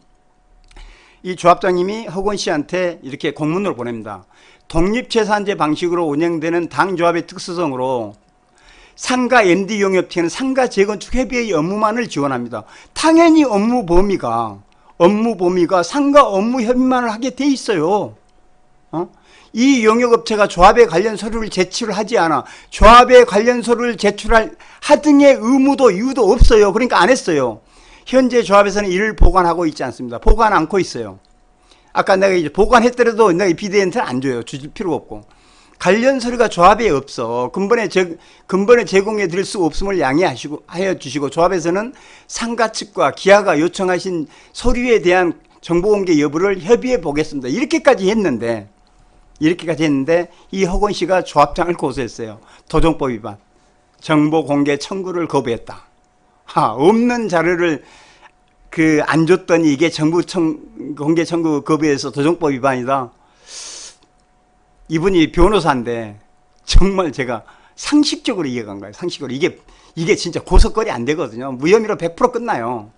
그 다음에 상가를 낮게 매각했다? 업무상 배임으로 고소했답니다. 도대체 상가 지금 계약했습니까? 이분이 변호사 맞는지 내가 의아했어요. 이 얘기를 듣고서는. 아직 계약 안 했어요. 네? 아직 총회도 통과 안 됐어요. 그리고 총회 통과됐다 치더라도 그 금액이 어떻게 났다라는 게 어떻게 경찰서에 소명도 안 돼요, 지금. 그런데 이렇게 일단 고소합니다. 자, 그래서 분명한 거는, 야, 키라의 도움 받았고요. 키라 보고서 있고 뒤에 나옵니다.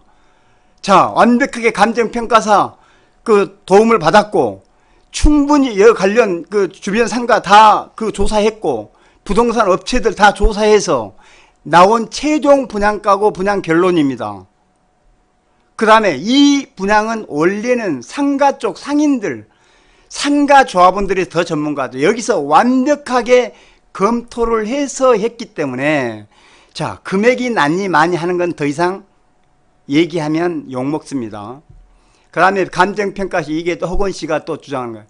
이제는 뭐라고 주장하냐면 조합원 분양가율을 15% 낮췄다. 그런데 상가 매각을 조합원 분양보다 10% 높인 것은 문제 있다. 자, 조합원 분양가니까 15%를 감가를 해서 감정평가를 했다는 겁니다. 상가 조합원한테 분양가를 좀 깎아주기 위해서 15%를 낮춰서 했다. 그런데 낮춘 데에다가 너는 10%만 더한 거는 사실은 얼른 보면 분명히 손해죠.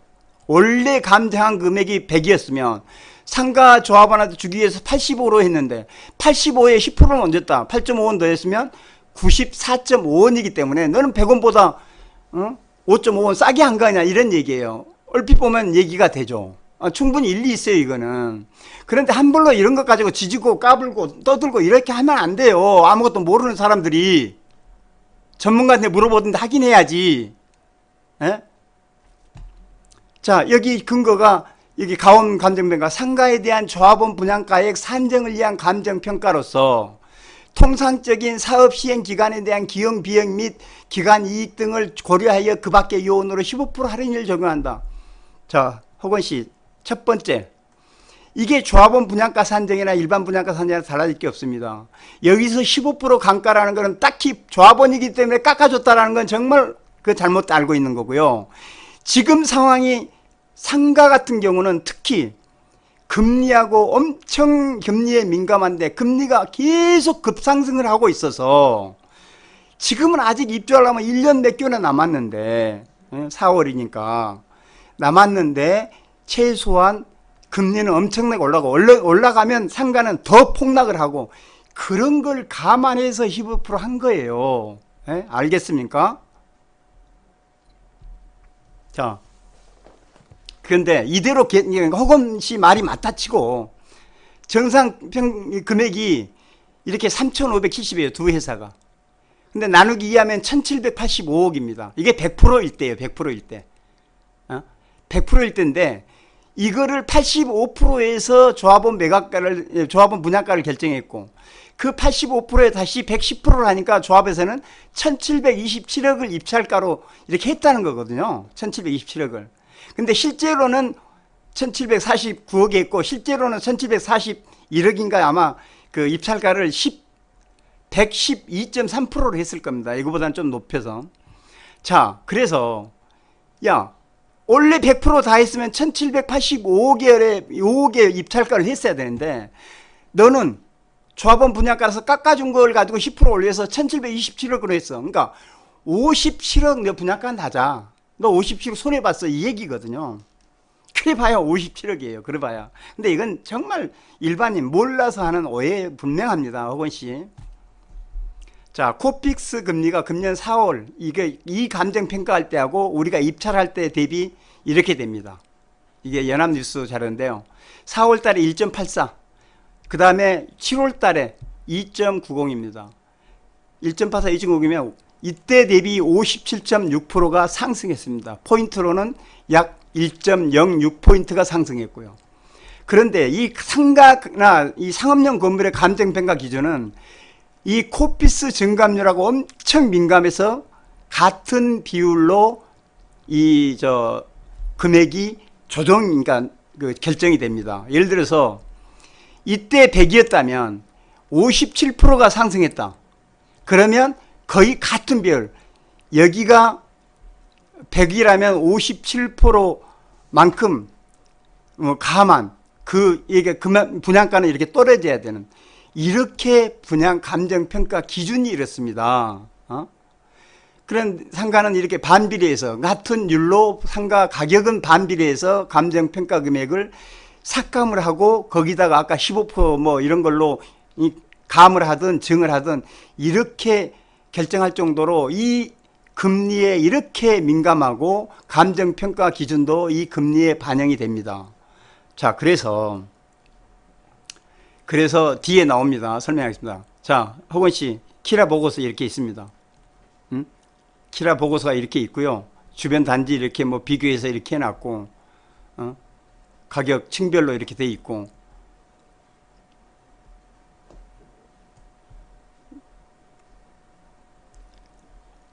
자, 분명히 키라 보고서 없이 상가에서 완벽하게 키라 자문 받고 감정평가서 자문 받아서 상가 조합원들이 누굽니까? 상가 조합원들 대의원에서 만장일 통과하고 지금까지 상가 분양하는 데 있어 상가들이 먼저 분양을 받는데 좋은 걸 골라서 분양하는 데 상가 조합원들은 단 한 명도 지금 이익을 걸지 않고 있습니다. 단 한 명도 이 분양가나 모든 거에 대해서. 그런데 우리 일반인들이 이걸 가지고 시비한다는 게 참 저는 웃깁니다. 상가 아파트를 분양을 해서 상가한테 아파트를 분양했더니 노질레 뭐라고 그랬어요? 완전히 상가는 특혜를 주고 아파트는 손해봤다고 그랬죠. 진짜 말도 안 되는 걸로 떠들었죠, 이게. 그런데 이 상가한테 아파트를 분양해주고 그 다음에 그 분양한 그 조합원들한테 상가를 받아서 우리가 통매각을 해서 조합이 얼마나 이익 받는지 한번 볼까요? 자, 우리는 상가한테 아파트 조합원들 분양가 플러스 500만 원을 분양을 해줬습니다. 그런데 여러분 아시다시피 이렇게 평형별로는 좀 차이가 있지만 일반 분양으로 계산해보면 4,836억인데 이거는 5천억입니다. 이게 단위가 1,000원인데요. 아니, 500억. 36세대가. 이렇게 이게 단위가 1000, 만, 10만, 100만, 1000만, 억, 10억, 100억, 500억. 이 조합원 분양가가 이거 다 합치면 35세대가 69평이 68, 69, 이게 24평이네요. 이게 500억인데 여기는 일반 분양가로 치면 483만 원이에요. 그런데 자, 이게 일반 분양하면 483억 원이 분양 수입인데 조합원 분양가로 이렇게 500평 하니까 500억이에요. 이게 분명히 이익이에요. 이익. 그 다음에 그렇게 해서 이렇게 이익 본 게 17억이고 그 다음에 조합원 분양가 플러스 다시 500만 원을 더 받았어요. 평당. 그게 30억이에요. 이렇게 전부 다 합치니까 상가한테 일반 분양하지 않고 상가 조합원한테 93세대를 분양했더니 일반 분양한 것보다 119억 원 조합이 이익 받습니다. 조합이. 자, 이익 받는데 이게 손해래요. 이렇게 이익 봤어요. 그 다음에 상가 일괄 매각을 했는데요. 아까 상가 조합원한테 조합원 분양가가 이만큼에 이걸로 1553억에 우리 조합이 가져왔죠. 조합원 분양가, 조합원 권리가액을 우리가 받아오고 이 사람들한테 아파트를 준 거죠. 자, 그러면 1553억에 우리가 받아왔습니다. 근데 이걸 110% 하면 이 정도고 우리가 112.3%로 입찰을 했어요. 아까 1227이네. 112.3%가 1227억 원으로 입찰을 했을 때 여기서 여기를 빼면 174억 조합이 이익입니다. 174억이. 자, 그런데 입찰했더니 낙찰을 1749억의 낙찰을 받았어요. 다시 20매덕 높게. 그래서 지금은 원래 우리가 조합원들한테 조합에서 받아온 게 1553억인데 이번에 입찰해서 낙찰 업체가 분양가로 제시한 금액이 1749억이니까 196억 조합이 이익 받습니다. 자, 그래서 상가 관련해서 이익 본 게 315억입니다. 지금 아까 허건 변호사 얘기대로 58억 싸게 분양했다고 하지만 좋다. 58억 1700 얼마짜리를 58억 싸게 했다 칩시다.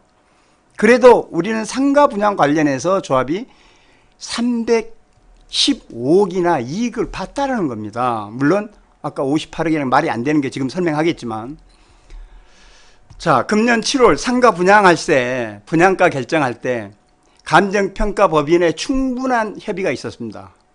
감정평가법인하고. 그러니까 예를 들어서 키라가 전문회사가 맞느냐, 키라가 예를 들어 감정평가 금액 이 상가 어떤 분양가를 이렇게 가져오면 그게 정확하냐, 그게 뭐 답이냐, 절대로 그렇지 않습니다. 대한민국의 상가 분양가를 정확하게 예측할 수 있는 업체는 그런 용역회사는 단 한 군데도 없습니다. 제가 아파트 2013년 진짜 최악의 경우 도저히 자신 없어서 7,500만 원 주고 그 아파트 분양가를 적정한 분양가, 가장 손해도 그다음에 미분양도 안 나는 그걸 할 수 있는 업체를 아무리 찾아도 대한민국에 없어서 보니까 한국 갤럽이나 한국 리서치 이런 데서는 그걸 하더라고요. 그래서 나는 7,500만 원 주고 한국 갤럽에 용역을 주고 대림산업은 또 7,500만 원 주고 한국 리서치에 의뢰했는데 두 회사 다 평균 금액은 3,400만 원이 적정합니다. 재고가는 거의 3,900에서 4,000입니다라고 몇 달 동안 그 시장 조사하고 별짓을 다 해서 낸 보고서가 책으로 한 권씩인데 그렇게 결정한 건데 3,400하고 재고가는 3,900에 4,000인데 제가 분양을 얼마 했냐면 4,130 했습니다. 730만 원을 높였고요. 평균가를 730만 원 높였고 최고가는 3,900이나 4,000이라고 그러는데 5천만 원, 평당 1,000만 원 이상을 높여놨습니다. 그래서 결국 분양 성공했죠. 자, 업체들 키라 아니라 대한민국 어떤 업체를 불러와도 정확한 분양가를 예측하고 산정해준 대한민국 업체 없습니다. 이 사람들은 용역을 봐서 확인을 합니다. 근데 아주 보수적으로 해서 이 사람들이 절대로 높게 해주지 않아요. 그리고 그걸 그대로 액면 그대로 믿을 수도 없어서 가장 그래도 정확한 거는 감정평가사들입니다. 감정평가사들. 그래서 7월 달에 조합에서는 감정평가사 두고 부르다가 우리가 지금 조합원 분양가의 110% 정도를 통으로 일괄로 매각하는데 어떻게 생각하느냐 했는데, 진짜로 솔직하게 그때 감정평가사들은 지금 분양을 언제 실제로 이 사람들이 하게 되느냐, 입찰 받아서 금년 연말에 내년 초다 그랬더니 이 110%도 무리입니다라고 얘기했습니다. 허건조합원, 그 다음에 이정무 그 부조합장님, 이 감정평가사는 무리라고 얘기했고 키라도 무리라고 얘기했어요. 무리라고. 어려울 겁니다. 왜 어렵냐? 금리가 엄청나게 올라갈 거고 금년 연말에 이때쯤 되면 그걸 다 감안해서 업체는 입찰할 겁니다. 그 다음에 이게 감정평가 금액이라는 건 예를 들어 점포 하나가 뭐 분양평수 20평, 20몇 평, 10몇 평, 이건 조각조각에 대한 금액인데 이거를 몇백 개를 1700 몇십억을 이 아사리 엄청 어려운 부동산 경기에서 통으로 한 업체가 이걸 분양받으려면 대규모로 할 때는 또 디스카운트 해야 되는 겁니다. 이랬던 거예요. 이랬던 거예요. 여기 두 번째. 이게 감정평가사하고 MDF제 키라의 그때 당시 7월 달에 최종 의견입니다. 그나마 그래? 미 입찰이 잘 안 되면 그냥 뭐 재입찰 하지라고 해서 강행을 했던 거예요. 요 112.3%가. 절대로 싼 거 아니었습니다. 그리고 조합장이 일방적으로 한 거 아니었습니다. 자, 또 하나는 상가 조합원한테 먼저, 그러면 상가 조합원 여러분한테 110%에 내가 우선 분양해 줄게. 다 일반 분양 없애자. 니네 우리 조합원이니까 니네 싸게 다 가지고 가세요 라고 했습니다. 이게 상가 분양 조합원한테 추가로 일반 분양가인 110%에 다 가지고 가라고 2차 분양을 실시했습니다. 그렇게 싸게 분양을 했다면, 그렇게 싸게 이렇게 했다면 이 상가 분양가나 이런 거에 아주 잘 알고 민감한 상가 조합원들이 왜 분양을 안 받아갔을까요? 안 받아갔습니다. 또 그렇게 싸게 분양했다면 대한민국에 내놓으라는 업체들이 왜 2개사만 입찰에 참여했을까요? 입찰 금액도 우리 입찰 금액에 한 20몇 억만 지금 더해서 참여했습니다. 우리는 한 100억, 200억 더 높게 썼으면 하고 바랬는데 20억 정도 높게 썼어요. 자, 이래서 그래서 계속 말도 안 되는 시비를 하니까 사실은 부조합장한테 그러면 네가 직접 분양해라 좀. 내가 당분간 총회 통과돼도 계약 안고 기다릴게. 이게 전식으로 조합장한테 요청했습니다. 부조합장한테 조합장이. 하도 이렇게 말도 안 되는 시비를 하니까. 그래서 아까 서두에 말씀드렸지만 상가 관련해서 이렇게 315억 지금 이대로 분양해도 우리는 예산이 없는 거를 이렇게 315억을 벌었어요. 이렇게 조합이 벌어서 모아서 과거에 예비비까지 다 모아서 털털 털어보니까 1100억 정도 여유가 있어서 최악의 경우는 시공사한테 1100억 정도를 공사비로 줘도 조합원들한테 추가 부담금 증가가 없다라는 얘기가 그래서 1100억입니다. 여기 볼래요? 자, 여기 노란색하고 파란색이 이렇게 노란색 파란색이 통매각 이번에 분양하는 겁니다. 이게 전면부예요. 가장 좋은 거. 근데 왜 전면부가 조합원은 이게 3칸밖에 아니에요. 나머지는 다 이번에 일반 분양으로 다 나왔어요. 조합원들이 다 포기했어요. 상가 조합원들이. 이거 왜 포기했을까요? 이 상가하면 아무리 비싸도 1층이 최고인데 임대든 앞으로 가격이 오르든 내리든 부동산만 해도 10개 이상 들어올 텐데 이렇게 다 조합원들이 분양 안 받았어요. 뒤에 싼 거. 이거 몇 개 분양 받았고 다 이렇게 남았어요. 자, 전체 분양 기준 70% 이상이 조합원들 안 받아갔습니다. 이렇게 싼 금액을 왜 조합원들 안 받았을까요? 응? 지하 1층 볼까요? 이게 파란색 이게 지금 조합원들이 분양 안 받아가지고 다 조합으로 넘어와서 일반 분양으로 지금 넘어간 겁니다. 통매각으로. 여기 빨간 것만 지금 조합원들이 분양 받아간 거예요. 자, 금액 기준으로 지하 1층 같은 경우는 90%가 미계약입니다. 지금 90%가 미분양. 그래서 이게 통으로 다 나왔어요. 지금 이런 실정입니다. 응? 그래서 자, 부조합장 당신이 좀 매각 좀 해라. 이렇게 공문 보냈어요. 자, 네가 이렇게 뭐 2배 이상 이렇게 받는다. 네가 매각해. 네가 이렇게 매각해서 이익 생기면 거기에 인센티브까지 네가 제시해. 이렇게 제안했거든요. 근데 항상 이 비대위는 그렇습니다.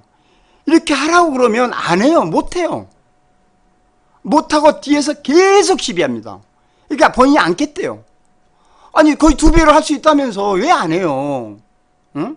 그리고 그 남은 금액의 뭐 50%든 100%든 70%든 자기한테 인센티브로 가져가고 그러는데 이거 안 해요. 결론은 최소한 카라 등 MD업체들, 감정평가사, 상가 분양업체 관련해서 개락적으로라도 자문을 다 받아서 최소한 이런 지적을 하려면 일반인 혹은 일반인 이정무 씨가 이렇게 그냥 대충 지적할 게 아니고 최소한 이런 사람들 지금 저한테가 받으라고 다 불러다가 이 사람들 자문 다 받을 수 있어요. 이렇게 구체적으로 한 개씩이라도 받아놓고 이게 이런데 너 왜 이래? 라고 지적을 하든지. 예? 그 다음에 부조업장의 분양이나 입찰을 하라고 요청해도 지금 거부하고 있고, 비대위는 항상 이렇게 근거 없이 대안도 없이 선동질만 합니다.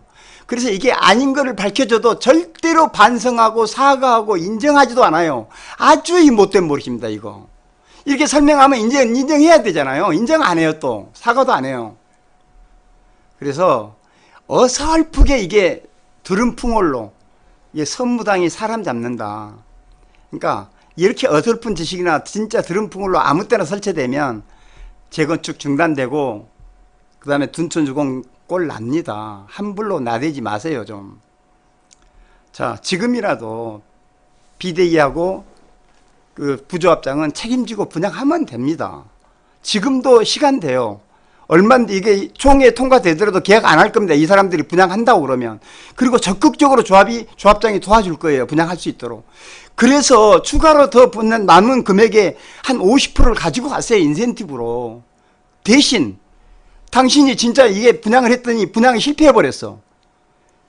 단지 그러면 실패했을 때 손해보는 거에 대해서 어떻게 할 건지만 정확하게 하세요. 그러면 여러분한테 인센티브 지급하면서 이거 하도록 조합장 그렇게 한다고 했습니다. 할 거예요. 그렇게. 왜 안 하세요?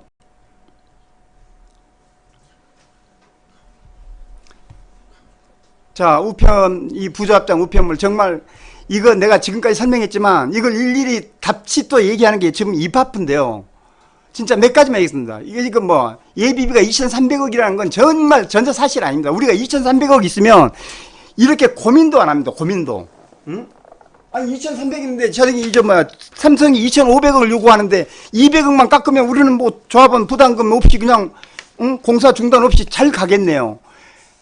내가 지난번에 설명했지만 진짜 아까 상가에서 200억 300억 추가 이익 내고 어디서 이익 내가지고 예비비 합쳐서 다 긁어 모으니까 지금 1,100억 여유 있어요. 공사비로 더 줄 수 있는 게 조합원 부담금 없이. 응?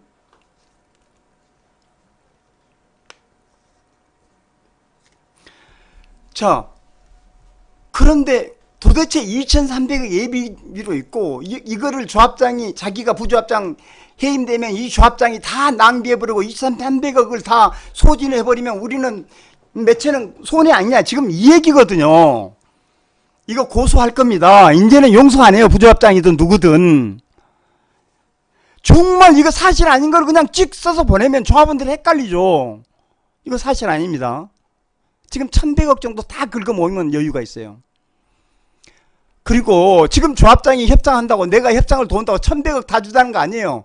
진짜로 법대로 제대로 계산해서 한국감정원 다 감정 받아서 검증해서 그리고 이게 1,100억이 넘어가면 이제 우리는 머리 떨어지고 골 때리겠지만 조합장은 이제 수술 그만둬야 되고 그렇게 했더니 뭐 예를 들어서 거기서 한국감정원 감정했더니 500억이다 300억 그럼 300억 주죠. 왜 1,100억 다 줍니까? 절대로 그렇지 않습니다. 조합장이 조합의 업무를 부조합장의 업무를 방해했답니다. 자, 정말 이것도 말도 안 되는 거짓말이고요. 조합의 상근 지원을 요청했는데 안 해줬다고 해요. 조합의 상근 직원 누구를 지원을 요청했죠? 그런 적이 없습니다. 이것도 고소할 겁니다. 그 다음에 시엠사에서 협조를 요청했는데 거부했다. 이거는 맞아요. 그런데 조합장이 거부한 게 아니죠. 이정무 씨. C엠사 대표가 거절했죠. C엠사 단장이 거절했죠. 왜 거절했나요? 아니 당신이 우리 회사를 거지 취급했고 허접한 회사로 취급했고 우리 대표이사를 고소하고 자르겠다고 한 사람인데 왜 내가 당신 그렇게 능력 있다면서 당신이 혼자 해야지. 우리 같이 고소하고 자르겠다라고 능력도 안 되는 회사를 왜 내가 당신한테 이런 업무를 지원해야 됩니까? 라고 이네들이 거부한 거예요. 이걸 조합장이 한다고 듣지 않습니다. 근데 이게 조합장이 못하겠다. 그리고 조합장을 통해서만 회의하라고 그랬다. 정말 말도 안 되는 거지만. 이거를 편지를 찍 보내면 조합원 여러분 이제 믿지 마세요. 이런 말은. 자, 향후 원별이 나아갈 방향 이거 한번 보세요. 이 120등 304홀 해봐가요. 이를 스카이라운지에서 조사하는 거 현재 시점에 가능합니다. 해놨어요. 내가 지난번에 4월 22일 날 조합장한테 공문으로 보낸 거 뭐라고 돼 있었죠? 부조합장이 제가 조합장에 선출되었으면 이거 하려고 했습니다. 그러나 지금 조합장 아니기 때문에 못합니다라고 분명히 4월 22일 날 자기가 답변했잖아요. 그런데 이번에 잘리려고 하니까 내가 자르면 이거 또 이제 최근 지금 9월 달에 와서는 내가 부조합장 해임되면 이건 누가 합니까? 라고 지금에서 이제 또 이거를 자기가 하겠다라고 지금 하는 거예요. 응? 자, 좋아요. 그런데 여기도 얘기하잖아요. 준공 후에 즉시 착공이 가능하다. 이제는 지금 준공이 늦어지니까 도저히 안 된다는 거 이제 인정을 해요. 인정을 해. 그래서 내가 지난번 설명했잖아요. 입주 이후에 입주 대표회에서 이거 한다고 이정무 씨가 얘기했었다고. 자, 그러면 지금도 가능하다라고 지금 어제 보낸 편지가 이렇게 썼어요. 자, 그러면 지금서부터 총회 자기가 열어서 총회가 통과되고 된다는 보장도 없지만 그 다음에 관리처분 변경 총회를 해서 이거 통과되고 그 다음에 그 사이에 이제 이 조합이나 이 해당 4세대는 소송을 할 거고 이 소송의 확정 판결까지는 6년 이상 간다는 건 너무나 뻔한데 6년 이상 확정 판결 받기 전까지는 절대로 인허가가 나지 않고 아예 허가 자체가 안 나요. 조합원 아파트를 쪽수로 사람 총회에서 쪽수로 뺏어버렸는데 그것 때문에 소송이 다투고 있는데 이거를 허가를 내준다? 조합원 집에다가 스카이라운지를 꾸미겠다는데 6년 소송 끝날 때까지 이 허가 안 나요. 허가가. 그런데 지금은 준공하면 내년에 1년 뒤에 즉각 착공한다고 그러잖아요. 그리고 스카이라운지를 조성하면 대한민국 최고 단지로 자기 명령할 수 있다? 이런 거 믿지 마십시오. 다 끝났습니다. 공지사항입니다. 오늘은 마지막인데 자, 지금은 추가 부담금 증가 없이 최종 특화안을 반영하여 내년 8월 말까지 공사를 중단 없이 완료하고 입주하는 게 최우선입니다. 되지도 않는 지금 스카이라운지 한다고 해서 분란 일으키고 온갖 소송 일으키고 공사 중단시키고 늦어질 게 아니고요. 지금은 진짜 모든 조합원들이 똘똘똘 뭉쳐서 진짜 삼성한테 공사비 주는 건 우리 추가 부담금 없는 범위에서 최선을 다해서 협상하고 검증을 한국부동산 검증을 잘 받아서 협상 잘 마무리해서 입주하는 게 정말 제1의 목표입니다. 제1의 목표. 지금 조합원끼리 이렇게 싸우고 지시고 볶고 할 그럴 여유도 없고요. 절대로 그래서는 안 됩니다. 지금 비대위 아까 앞에 설명했지만 비대위에 가담하고 있었던 분들 지금 엄청 이번에 많이 돌아섰어요. 지금 이 시점에서 비대위 저런 짓 하는 거 이해 못하는 조합은 많습니다. 여러분들이 비대위를 심판하면 비대위 진짜 앞으로 이런 짓 못합니다. 그래서 이번에 BJ 이렇게 스카우라는지 뺏다가 뭐 이렇게 말도 안 되는 거짓말하고 분란 일으킨 부조합장을 조합원들이 압도적으로 해임을 시켜버리면 이게 얼마나 이 해임이 압도적 찬성이 중요하냐면요. 지금 조합장 직무를 정지시키고 법원에서 직무대행을 선임하라고 하는 가처분 소송인데 이거 예를 들어서 원래는 9월 29일 총회에서 소집하지 말라고 이게 2개를 했는데 그거는 허건 조합원이 치하를 했습니다. 치하를. 왜 지하를 했을까요? 내가 볼 때는 100% 질 게 뻔해요. 그러니까 나는 지하했을 거라고 보고, 이제 이거 남았어요. 이것도 반드시 조합이 이길 겁니다. 두고 보십시오. 이기는데, 이 소송에서 가장 중요한 게 뭐냐면, 요 지금 비대위하고 조합장, 부조합장하고, 그 다음에 조합 측하고 지금 엄청난 싸움으로 지금 법원에서는 보고 있어요. 싸움으로. 집행부 쟁탈전을 보고 있다고요. 그래서 진짜 조합원들이 어느 편을 드느냐는 대단히 중요합니다. 그래서 이 재판을 우리 총회 이후에 판결해 주기로 했습니다. 이 총회 결과를 보고, 그래서 입찰이 어떻게 되는 건지, 그 다음에 그 사업시행 변경인가는 통과가 되는 건지, 제일 중요한 부조합장 해임은 가결되는지 부결되는지를 재판부가 봅니다. 우리도 낼 거고요. 그런데 예를 들어서 압도적으로 한 80% 90% 찬성해가지고 부조합장 해임하잖아요.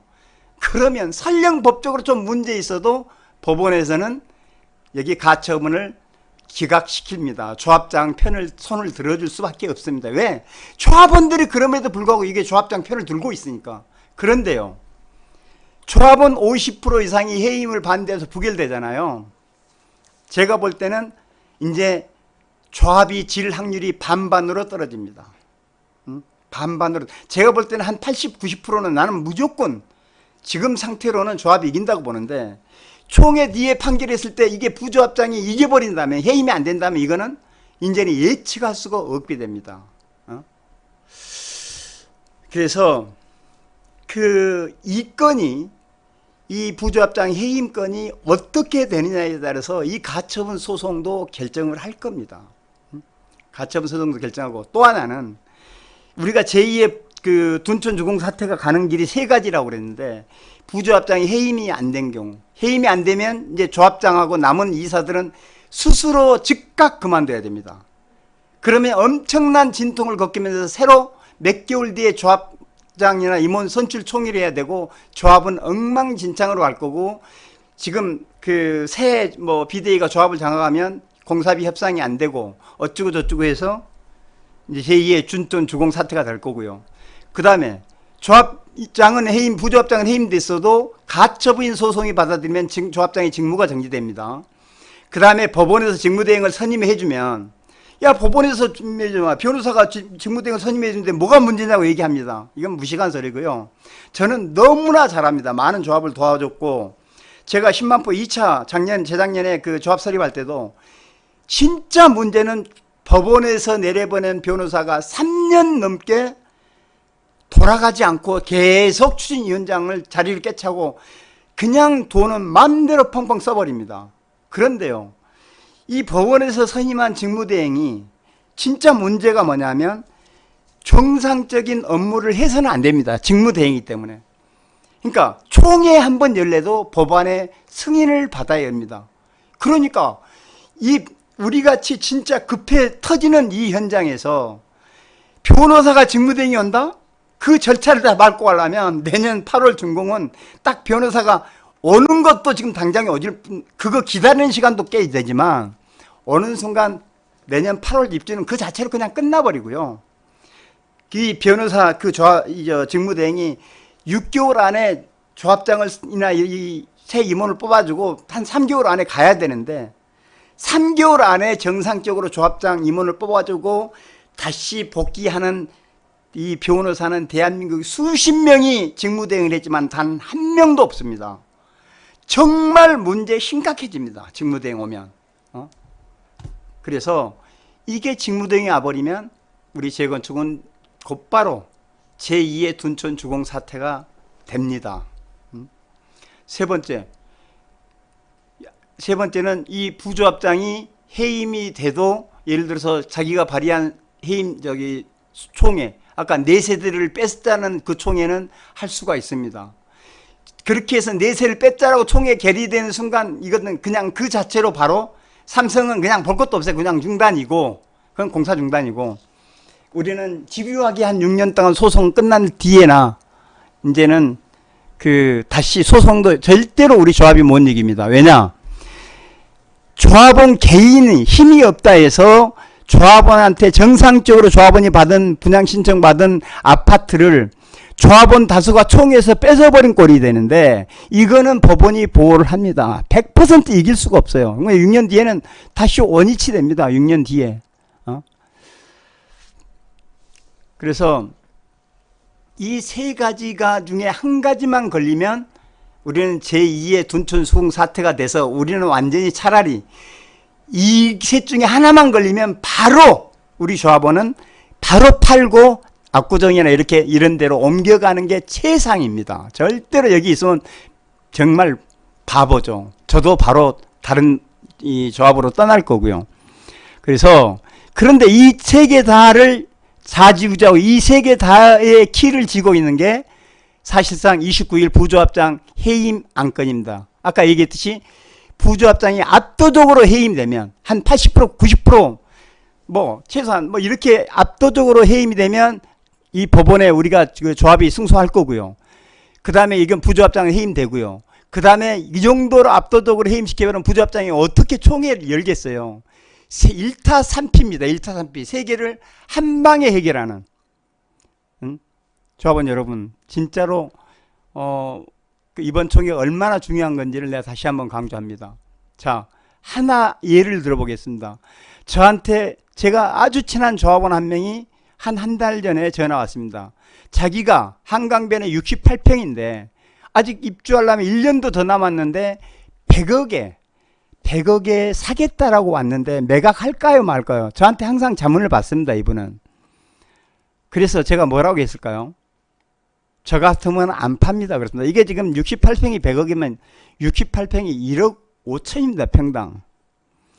아까 얘기했지만 34평이 저는 진짜 한강 잘 보이는 건 지금 시세대로 하면 55억 60억 넘게 갑니다. 압구정이 어느 정도 입주할 때쯤 되면 평당 2억 갑니다. 평당 2억. 자, 그러면 우리가 진짜 절대로 허접한 아파트 아니고요. 스카이 라운지 진짜 34층보다 나는 더 좋고요. 바로 코앞에 그 한강이 있는 스카이 브릿지에 라운지를 설치하면, 그리고 아파트 마감이든 뭐 커뮤니티 시설이든 절대로 다른데 안 뒤지고요. 그래서 내년에 이대로만 입주해도 단연 아크로 리버파크를 제치고 이렇게 엄청난 아파트에 우리가 입주가 되는데 우리가 지금 어떻게 해야 됩니까? 비대위에 돈이나 작은 성금이나 내주면서 이걸 방해하도록 해야 됩니까? 지금 많은 조합원들이 돌아섰지만 이번 기회에 완전히 다 돌아서셔야 됩니다. 두 번째, 아까 지금 제가 앞에 먼저 설명했지만 둔촌 주공 사태 요인은 이 세 가지였고, 이 부조합장 이 뒤에 나오는 걸 제가 설명했네요. 실제로 부조합장 해임이 결정적인 역할을 할 거고요. 이 가처분 소송도 역시 마찬가지고요. 다시 강조합니다. 토론도 피하고 아무 근거 자료도 없이 예비비가 2,300억 남아 있습니다. 그런데 이대로 가면 그냥 2,300억 조합장은 공사비로 다 줘버리면 우린 망합니다. 이렇게 우편으로 찍 보내고 문자 찍 보내면 이거를 조합원 여러분 이제 믿지 마세요. 그거 불안해가지고 저한테 문자 하신 분, 편지 하신 분 앞으로 불안하지 않으셔도 됩니다. 진짜 불안하시면 저한테 전화하세요. 이게 사실인지 아닌지 저한테 문자 주십시오. 그러면 요즘 같은 데는 막 수십 통이 제가 그 문자를 보내면 오기 때문에 답장을 못 하지만 중요한 걸 물어보면 제가 꼬박꼬박 답장을 하거든요. 그래서 이렇게 선동하는 비대위 이제는 제발 이번 총회로 비대위 문 닫도록 합시다. 특히 비대위 그 카페와 단톡방에서 한영기 그 다음에 비대위에 쓴소리하는 조합원들 일방적으로 강퇴시켜버리죠. 아니 이런 비대위 카페에서 글 쓰고 한 것들 지네들끼리 전문가들 다 내쫓아버리고 지네들한테 조금 쓴소리하면 다 내쫓아버리는 이런 카페의 글들을 왜 믿습니까? 다 거짓말이에요. 그걸 믿으려면 조합원 여러분, 제가 어젠가 허건 관리자한테 왜 나 카페 그러면 좀 가입 좀 시켜달라. 그 카페에서 온갖 명예훼손 그 범죄 소굴인데 명색이 변호사가 그렇게 관리하면 되겠냐라고 하는데 그 가입 안 시켜줘요. 최소한 저를 가입시키라고 좀 요구하세요. 그래서 저하고 떳떳하게 거기서라도 토론하도록 해주세요. 응? 그래서 이 비대위는 진짜 재건축이 아작나면 조합장은 바뀌거든요. 원래 모든 대한민국의 재건축의 비대위는 재건축을 아작을 내야 돼요. 그래야 조합장을 내려앉힐 수 있고 비대위가 조합을 장악하거든요. 응? 둔촌주공처럼. 그래서 둔촌주공처럼 사고 치면 결국은 또 조합장이 이렇게 바뀌어요. 응? 그래서 조합 장악에만 이 혈안이 돼 있는 비대위는 정말 이번 총회를 끝으로 확실하게 심판하고 내치고요. 그 다음에 그간 2년 동안에 한 거, 저도 또 조합장님이나 조합에서도 정말 조각조각 내서 일일이 고소 고발할 거고, 그 다음에 손해배상 청구 소송에서 지금까지 대가는 충분히 받도록 할 거고요. 앞으로 넉넉 잡고 제 이제 그 1차적으로 노줄레 씨 그 손해배상 소송이 아마 몇 개월 안에 판결 날 텐데, 판결 나고 고소 고발 결과가 나오면 제가 그때그때 문자로 알려드리겠습니다. 정말로 지금까지 누구 말이 맞았는지. 제발 저쪽 말을 믿고 싶으면 최소한 둔촌주공 얘기한다 그러면 저처럼 둔촌주공에 계약서를 갖다 놓고, 근데 이정무 씨나 비대위가 계약서를 입수는 할 수 있을까요? 그러면서도 전문가라고요? 응? 이거 함부로 입수 못합니다.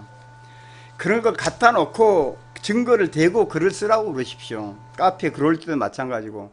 그런 근거 없으면 카페 글 그 근거 읽지도 마십시오. 자, 정말 저 간절히 소망합니다.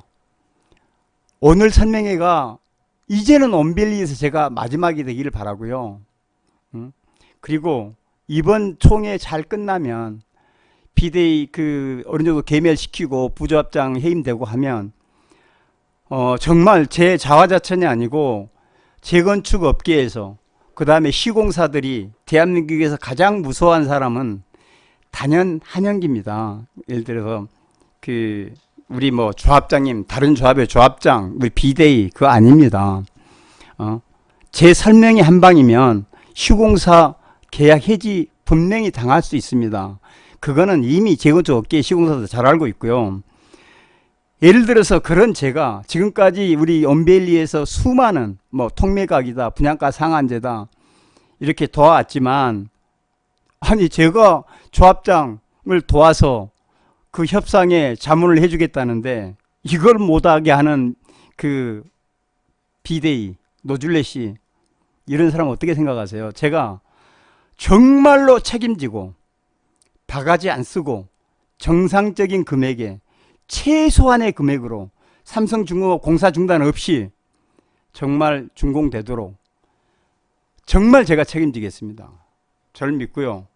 이번 뭐 상가 입찰 매각이 어떻고 이런 진짜 쓸데없는 소리에 전혀 귀 기울이지 마시고, 그 다음에 이번 총회만 잘 끝나도록 여러분이 도와주시면 뭐 이렇게 공사 중단이나 제2의 둔촌주공 사태 그거 없도록 제가 책임지고 지금 약속드리겠습니다. 그리고 또다시 비대위가 설쳐서 제발 다시 또 이 자리에 앉아서 설명회 하는 그런 일이 없도록, 이제는 저도 회사를 내서 정식 컨설팅 회사를 낼 거거든요. 저도 사업도 해야 되고. 그래서 이런 일이 없도록 조합원 여러분들이 한 번만 좀 도와주십시오. 감사합니다.